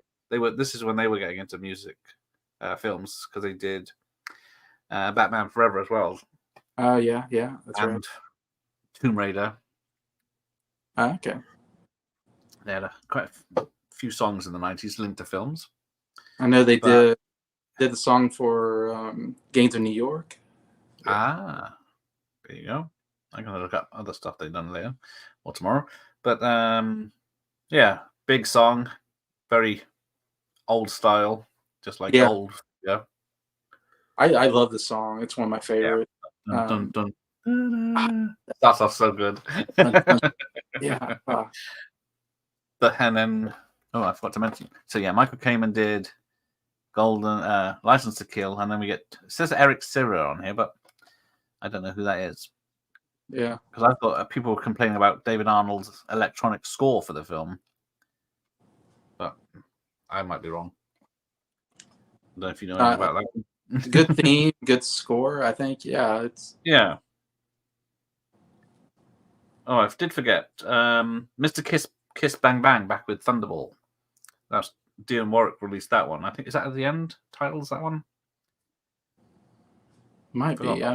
Yeah, I remember. Every time I watch the film, I forget that it has a second song on it. But we'll get to another There's one a of those. song where Katie Lang sings the end song. Yeah, that's this coming up. one or the next one? No, it's coming up, I think. Okay. But I think it's The World's Not Enough. Maybe I can't remember. Yeah, that might be it. Tomorrow Never Lies wasn't bad, but it didn't add anything new to the table. The daftness really did creep in. I left the cinema with the cinema would die another day. Oh, there you go. Yeah. Again, that's only the album and the music version. She definitely sounds properly like Kill in the movie title version. There you go. Yeah. Educate me so she just sing it properly. Yeah. Goldeneye would be a good one to have first. There you go. Mr. Kiss Kiss Bang Bang only appears as an instrumental in the final film. There you go. Okay. Thank you, Jeff. So yeah. Then But yeah, Tina Turner. I didn't know she was that good of a singer, and then I was like, she can sing. Like, yeah. So then they think we go straight from Tina Turner to 1997, Tomorrow Never Dies, and Sheryl Crow, which was, I know she was big at the time. Yeah, she was pretty big in the '90s period. With what's it called? I'm trying to think now. I was hoping you'd know. I know, and like I know the song. She had a few hits. I remember them. Yeah, but I can't tell you the names. Okay. So yeah, all I want to do is have some fun. Yeah, I'm not the only one. Yeah, I think that was it. That was a big one. And If It Makes You Happy, I think it's called. Yeah, I can hear the pipes in that one where she could do a proper Bond song. But Tomorrow Never Dies, I guess she does sing Tomorrow Never Dies quite a bit, but quite high and loud. But yeah. I think another really good use of orchestra music. That's why I love this era. Actually, I'm really a big fan of this era of music because they really use an orchestra really well at the beginning. It ramps up the orchestra before she comes in. I think it's a really good theme. Yeah. And I think Sheryl Crow does a good job. I've heard people say that she doesn't sing it very well, but I've never had a problem with it. I always enjoy it when it comes on. Yeah, it's one of my favorite. Another one of my favorites, actually. Again, this is when I was watching them in the theater. I finally got to see these in the theater, which was like a real cool thing. Yeah. So I have some nostalgia for these movies as well. But yeah, I guess the 90s, same with me. Even though I saw some of them in the 80s, it was the 90s when it sort of kicked in upon bloody GoldenEye. Well, then the video game came out, and that was like the biggest video game on the Nintendo. Oh, yeah. That's got great music as well. So, And even we the were Ford playing that music, game all the time. yeah, I've still got an N64 just for playing that. It was, But yes, Tomorrow Never Dies has an alternate song, but that's the one that's sung by K.D. Lang. I okay. forgot to listen to it today. Katie But yeah, Lang's, and then people said that is better. To many Bond fans, apparently, that's a better song. yeah, I think it was going to be the theme or something like that, but then they changed it maybe, or Yeah, I think she got shafted. yeah. Someone bigger and more well known was Katie Lang was a available. good singer too. She had a couple of hits at that time. She's kind of disappeared. I haven't heard from her for a long time, but yeah, I think a lot of these people like Sheryl Crow and K.D. Lang are still singing. It's just I guess we don't have don't look for them, and I don't follow the charts anymore, or haven't for about 25 years. Yeah, because there's nothing good. Right, yeah. But yeah, you never see, unless you're a fan of theirs, you wouldn't know what they're up to, I guess. I don't go looking for them, so they're not on my radar. And then we get to another Scottish singer in Garbage for The World Is Not Enough in 1999. So that's another one with orchestral start off, isn't it? Yeah, again, I love this song and the orchestra music in it, and yeah, really catchy song. Yeah, so David Arnold came back. Was in Tomorrow Never Dies, World Not Enough, Die Another Day, the Brosnan ones. But yeah, I don't have a problem with David Arnold's music. It's just I do prefer the John Barry ones for the yeah big bandness. Yeah. Exactly. But yeah, what's her name? Shirley Manson, I think, is the name of the singer for Garbage. Does a good job, I think. Because they were. I can't remember what was their songs they did in the charts though. Because every time I hear the word Garbage, I think of this song. They had a hit song I remember on the radio. Now it is. It's been a long time since I've heard them, but I probably won't remember it on time. Yeah. It'll come. If someone does it, I'll remember if someone says it in the chat. Yeah, exactly. The World's Not Enough is one of my favorites. Yes, song and soundtrack. Yeah, it's a good one. And then we get to this would have been Die Another Day 2002, which is I think it was 50th anniversary. So yeah. So David Arnold doing the score. It was lots of Easter eggs, and it was supposed to be a big event. And then it came out, and then everyone said, "Why is Madonna in this? Why is Madonna singing this song? Why is there an invisible car? Why is there shoddy CGI?" I must have been. I saw it in the cinema, and I was disappointed. I won't lie, but there are bits of it I like now, like the car chase on the ice. I do love. Oh, there you go. Oh, sorry.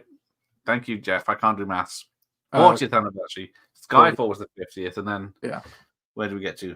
I guess 2 years ago was the 60th. Thank you. Yeah. But yeah, like you said, you like it, but I don't hate the song. Just I don't find it as a Bond song. I love. I mean, what I love about the intro, and it goes. I love the transition from James Bond gets captured at the end of the kind of first part of the movie. By the North Koreans, and then the song starts as he's being tortured. I think that was such a cool idea of transitioning, and the theme and the credits have like scorpions and stuff like that, and we're seeing Bond get his like head dunked in water, and they're playing that song. I was like, wow, that's such a cool credit sequence with the song. I think works really well. It does work better than on its own, just listing it in the car. I think, yeah. I don't know. I love the snaps at the beginning or whatever that is. Like, it's got some interesting stuff in it. Yeah, but I don't know. I guess they could have gone either way. They could have gone something more classical, like because it is the 40th anniversary, or something completely different. They get one of the biggest names in music to do it. So, which are you going to go for? And I guess Madonna, I think before this did Austin Powers, like before this even. I guess Austin Powers was 96, 97, wasn't it? Beautiful Stranger, I think, was her hit song on that. That's it, yes. That was a good song. I did enjoy that one. It's like she did Bond parody movie with Austin Powers. Yeah, Bond movie after that's a that. good point. I forgot about that. And yeah, it's not bad. Yeah, I don't mind that either. Let's say. Do you think Madonna could have done a classic Bond theme, like Shirley Bassey style thing? Because I don't. Dick Tracy, she had the pipes in Dick Tracy Okay. to sing an old style "Back in Business and Ain't It Grand" and all that business she did, and "I'm Breathless" album. I guess she did Yeah. Evita as well, so she had to learn a different style of music to sing Evita. Yeah, that's true. She does sing in Evita. I guess she does a good job there. But I guess by then everyone was techno. Yeah, she had a hit. I remember she had a hit album at this point. I think, if I remember right. Yeah, I'm trying to think. And she had that music makes the That's the one. people dance together. So it was that style of music for her, I think, in the early 2000s. Definitely had that dance pop sound to it. Yeah. I would say. Missed it.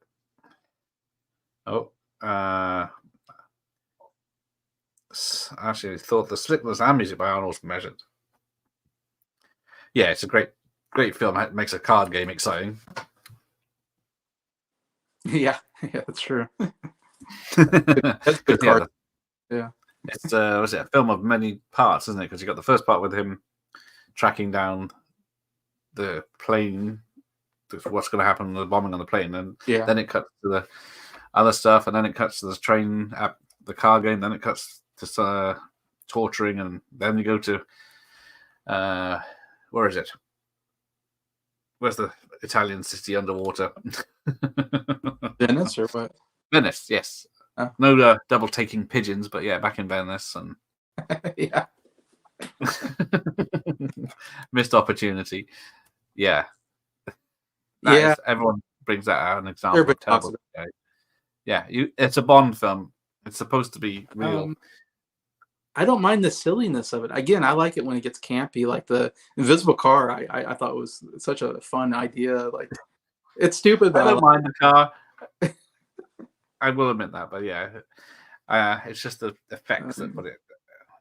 And we get Halle Berry and Rosamund Pike. I mean, yes, that was pretty cool. Yeah, they have a good fight. They have a good fight, and I mean, two really good actresses. I think. Rosamund Pike is spin-off. She's kind of got bigger lately, I would say, Rosamund Pike. Yeah. But... Oh yeah, she's done some great stuff. Was it Gone Girl and stuff like that? Yeah, Gone Girl, and now Saltburn. But yeah, Halle Berry. I think she won. I want to say she was winning. She won her Oscar maybe that year that she was in Die Another Day or somewhere around there. Yeah, for Monsters Ball. That's it, Monsters Ball. Because Black Snake Moan. That's not Christina Ricci. Yeah. So Halle Berry was like just blowing up really big at this point. Yeah. She looks good coming out of the water.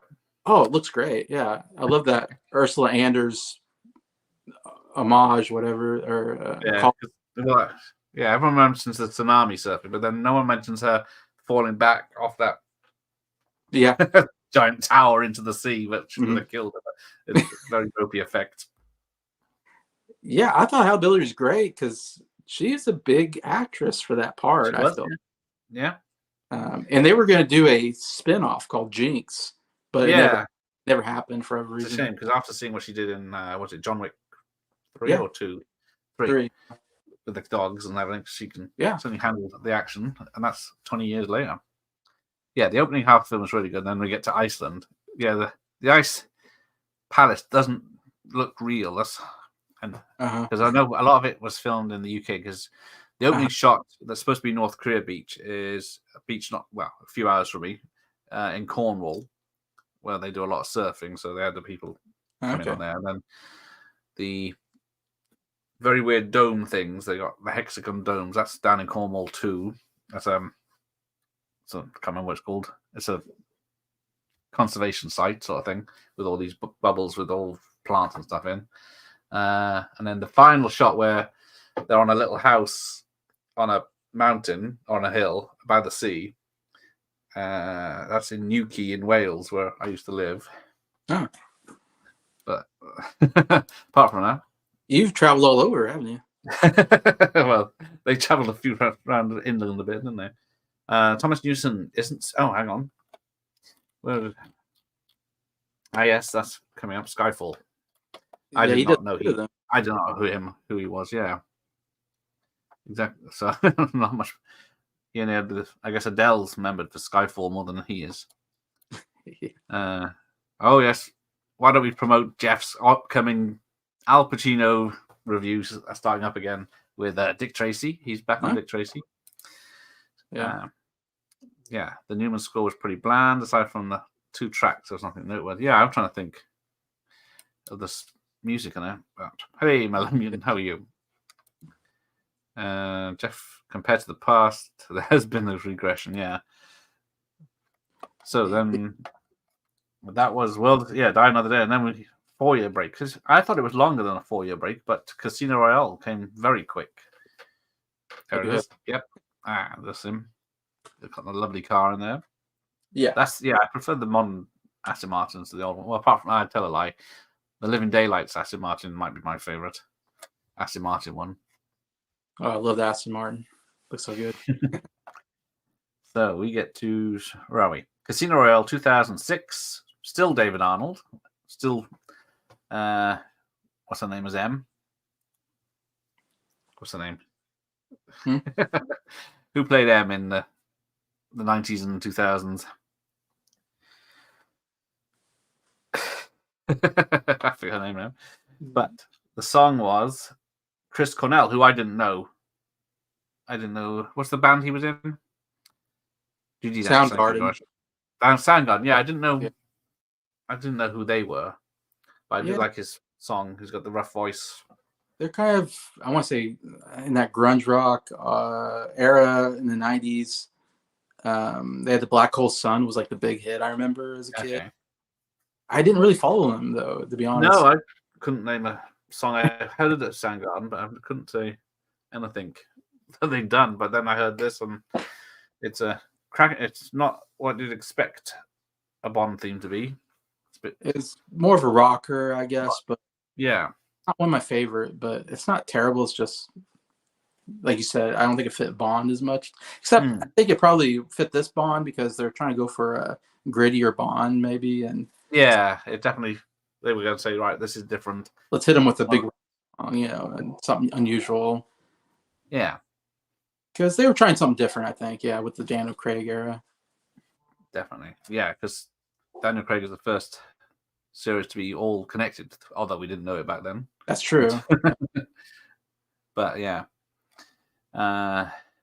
So there were some continuity with stories, which I guess other Bond films had the death of his wife. They kept that story in. Yeah. So that followed on, but then nothing else. And Jaws came back once, and right. Felix, of course, turned up in many different variations. Yeah, always shows up, yeah. So yeah, then 2 years later, 2008, Quantum of Solace. Eden Project. That's it. Thank you. That's it. Dr. Apostle. Eden Project in Cornwall is the place where they filmed The Ice Palace. So Judi Dench is a great actress. She's still going. She was a great M for a very long time, isn't it? Oh, Judi Dench. That's what I was trying to think of. I was going Judith. But yeah, so Jack White featuring Alicia Keys on Another Way to Die. So you got that heavy guitar, and then very heavy. I didn't hear it today, but someone said she just says "meh" a lot in it. She does. Jack Black's got rocking out, and then she goes "meh" in the background.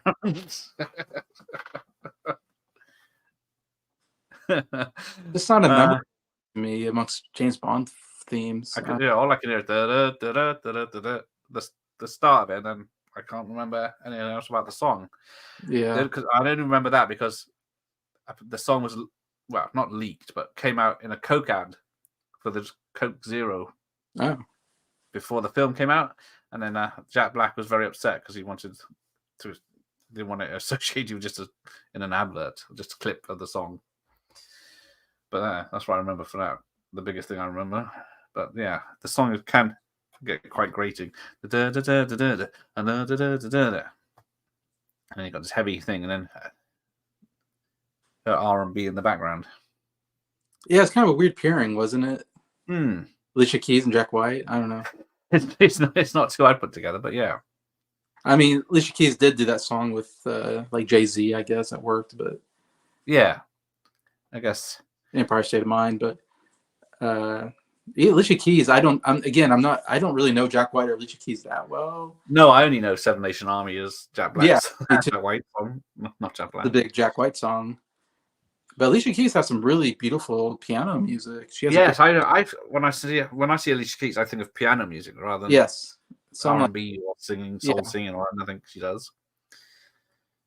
But it's the only time we had a duet as well. that's a good point. That is right. It's unusual for some reason. We never get duets. Yeah, Not a bad idea. maybe that killed it off as well. Maybe I killed it. Yeah, his least favorite. Yes, Skyfall. I guess that. Yeah, what is a Quantum of Solace? Does anyone know? I know, isn't it the title of one of the short stories or something? That's about it. Is it? Okay. Because neither of those words fit together. A quantum. Yeah, there you go. It's a short story by Fleming, and it's explained in it, but I can't actually remember. Yeah, Jeff read the book, bless him, but yeah, even he can't remember it.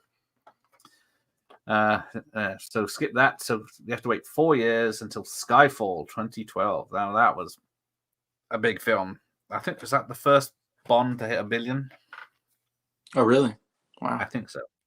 Even adjusted for inflation, I think. Oh, wow.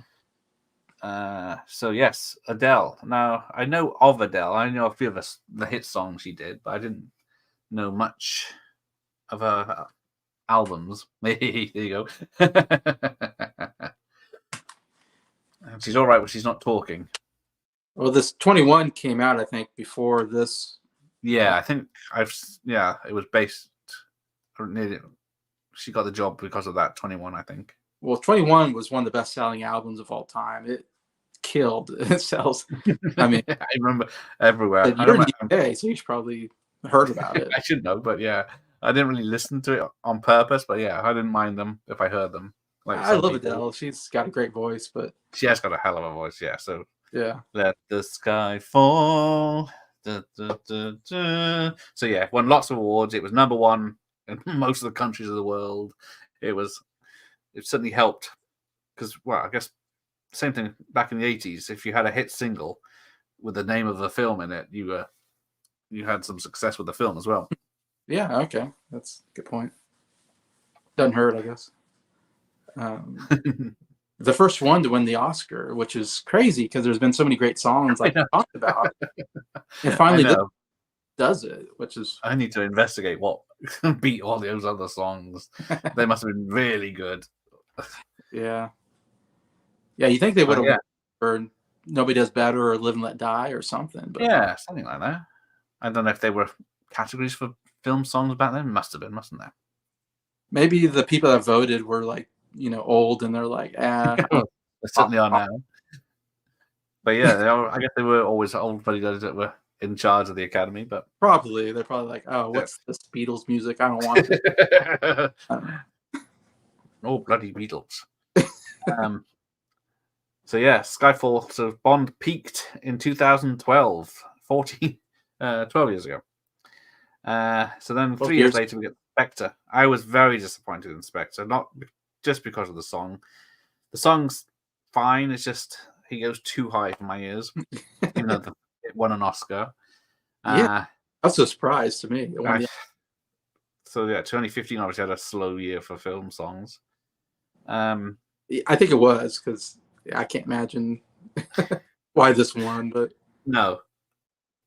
And then I think the biggest crime of the film is it has the slowest car chase ever in a Bond film. Because both are in supercars and they're going down, was it Italian streets or something like 30, 40 miles per hour. With Batista? Is that the one? Yes. He's got like Lamborghini or whatever he's got, and they're just slowly going around the town, like they're cruising. I always talk about this. I saw this in the theater and I fell asleep. I can't blame you. I was bored to tears. Why aren't they going fast? They could just go out into the countryside if they're not allowed to speed around the town. Yeah, that whole scene was boring. I was just thought, what's happening? And then, of course, everyone noticed that they used the story from Austin Powers Goldmember, where the bad guy's his brother or a relation, or they grew up together. Right. You think, oh, yeah, it was weird. Yeah, and it was, oh, what's his face is casting it. He's not Blofeld, he's someone else. But no, surprise, he's Blofeld. Surprise to no one. that's right. They gave him a different name, didn't they? Yeah, I can't remember, Obits or something like that. And then That was weird. yeah, Yeah. Waltz. What's his name? Christoph Waltz, that's him. Christoph Waltz. Yeah, he seems to The play the German. same character in all films. He's a great villain character, but I Yeah. didn't like him in this movie. Because was it he done Green Lantern? Not Green Lantern. Oh, Green Hornet. no, what's that? Green Hornet. Yes, He yes. did- He was the bad guy in that, and then he was the bad guy in this. He was the bad guy in everything, and then it's, Oh yeah, he was Glorious Bastards. He's great, and so he's great in that and stuff. But then he's just done it so many times. He was sleepwalking through it, and of course he comes back. Yeah, this I was that. Yeah, so they continue. Casino Royale then goes straight into Quantum of Solace because they follow on from each other, and then of they course, kind of it seems like it starts right where the other one stops, right, or something. yeah, he shoots I remember right. Mr. White in the leg in the end of Casino Royale, and he's I don't driving away. It all. I think I saw it one time, and I don't remember anything about Quantum of Solace, to be honest. Yeah, because people are complaining about the shaky cam in Quantum of Solace as it's ripping off Bourne and stuff like that.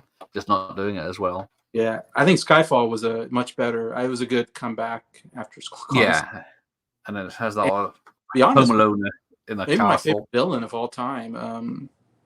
Harvey Bardem. He was good in that. He was Yeah. nasty bastard. I thought he was great. Like, yeah. So Adele is a good one. And then they go. So yeah, Jeff enjoyed it at the cinema and went 3 times. Wow.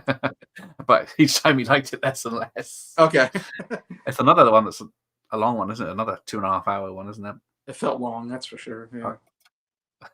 With 3 different mates, I guess they didn't want to go on their own either. So Spectre was Jaws balls. It was in the wind.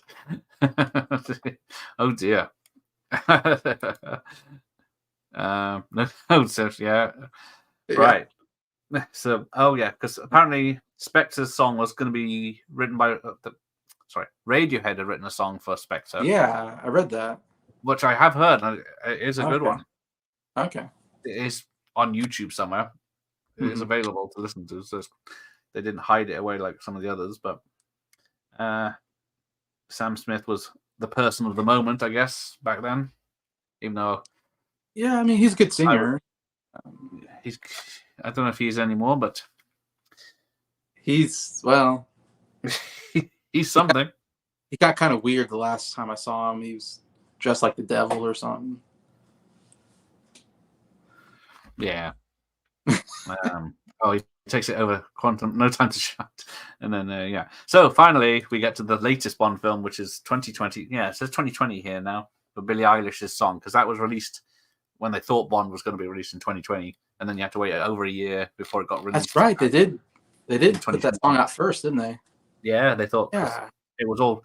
I think it had at least 3 delays before it actually came out because of. Well, do you remember? I felt like when Skyfall came out, like this was the last Daniel Craig film. Was my feeling like it felt like he was starting to get old, and they were even because he was the young upstart in Casino Royale, which was only 6 years earlier, and then he was too old to be Bond by Skyfall, wasn't it? Even the movie, they were acting like he was getting too old for being Bond. I felt like.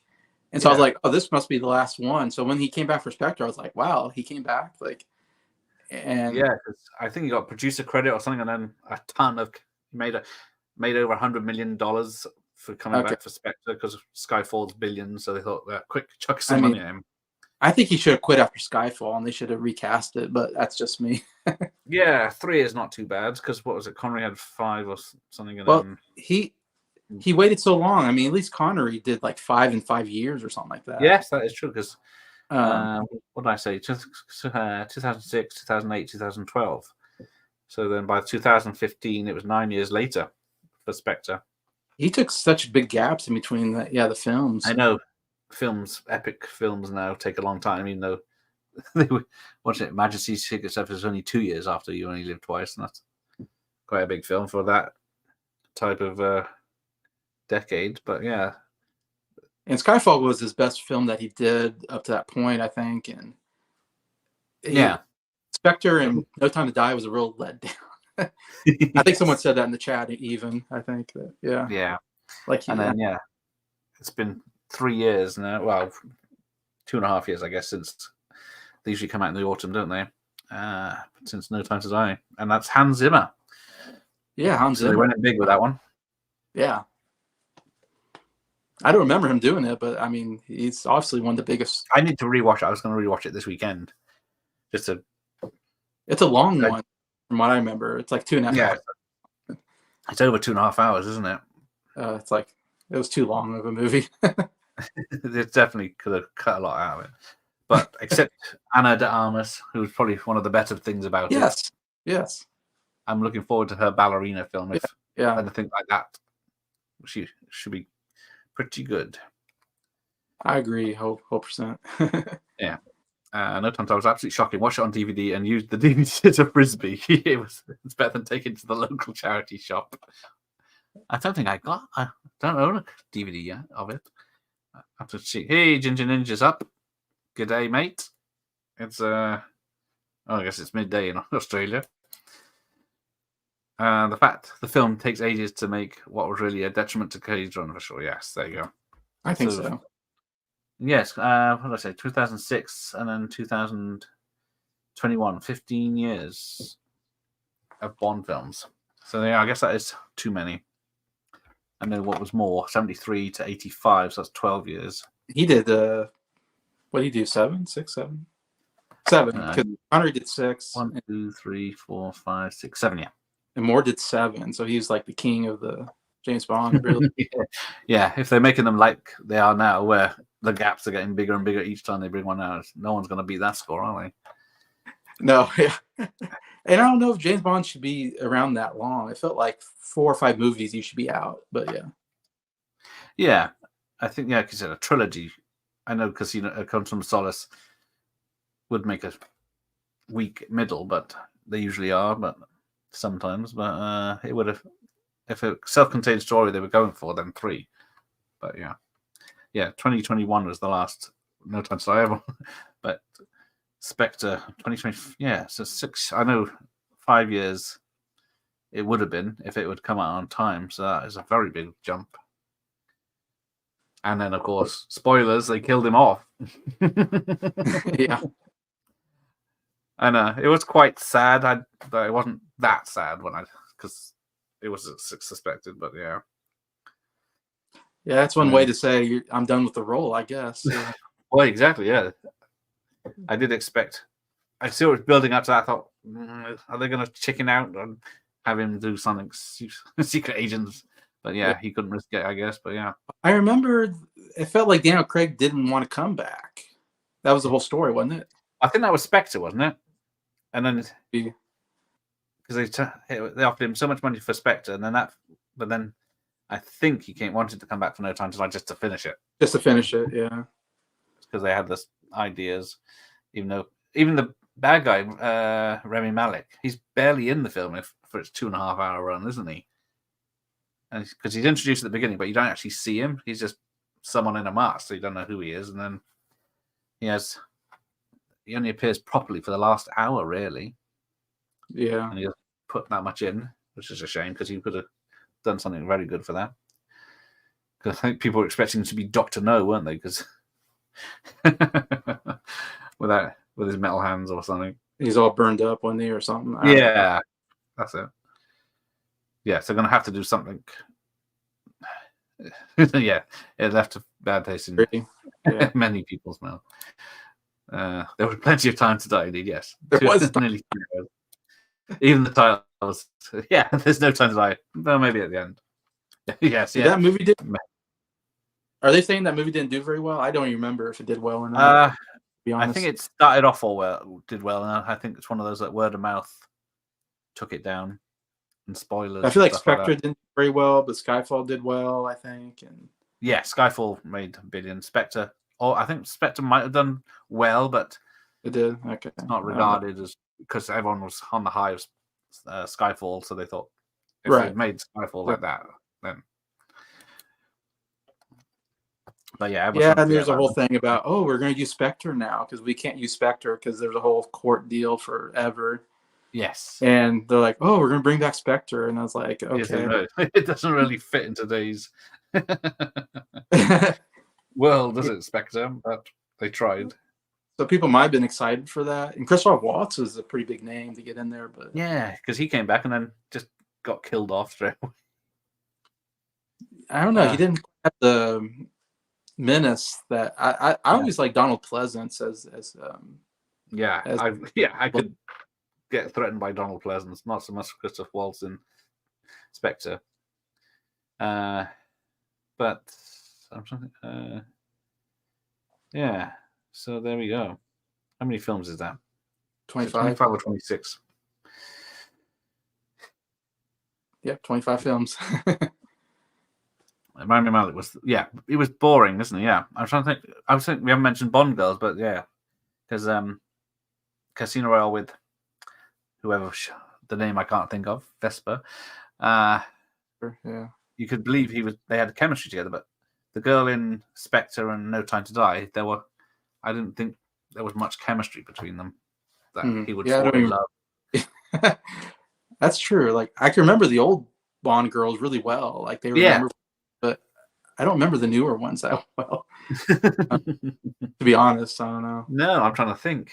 Wasn't her Eva Green or something? Was one of them? Eva Green, yeah, that's Vesper. Yeah, so she could bounce off Craig very well in Casino Royale, but then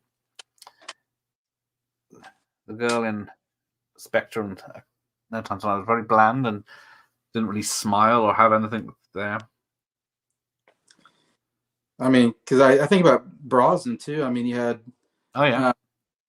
you had some good actresses there. The World Is Not Enough. Faith Jansen or something like that. What's her name? Anne Jansen, yeah. Who wouldn't want to go out between her thighs? Tomorrow Never Dies. You had Michelle Yeoh. Michelle Yeoh. And Terry Hatcher. And Terry Hatcher, yeah.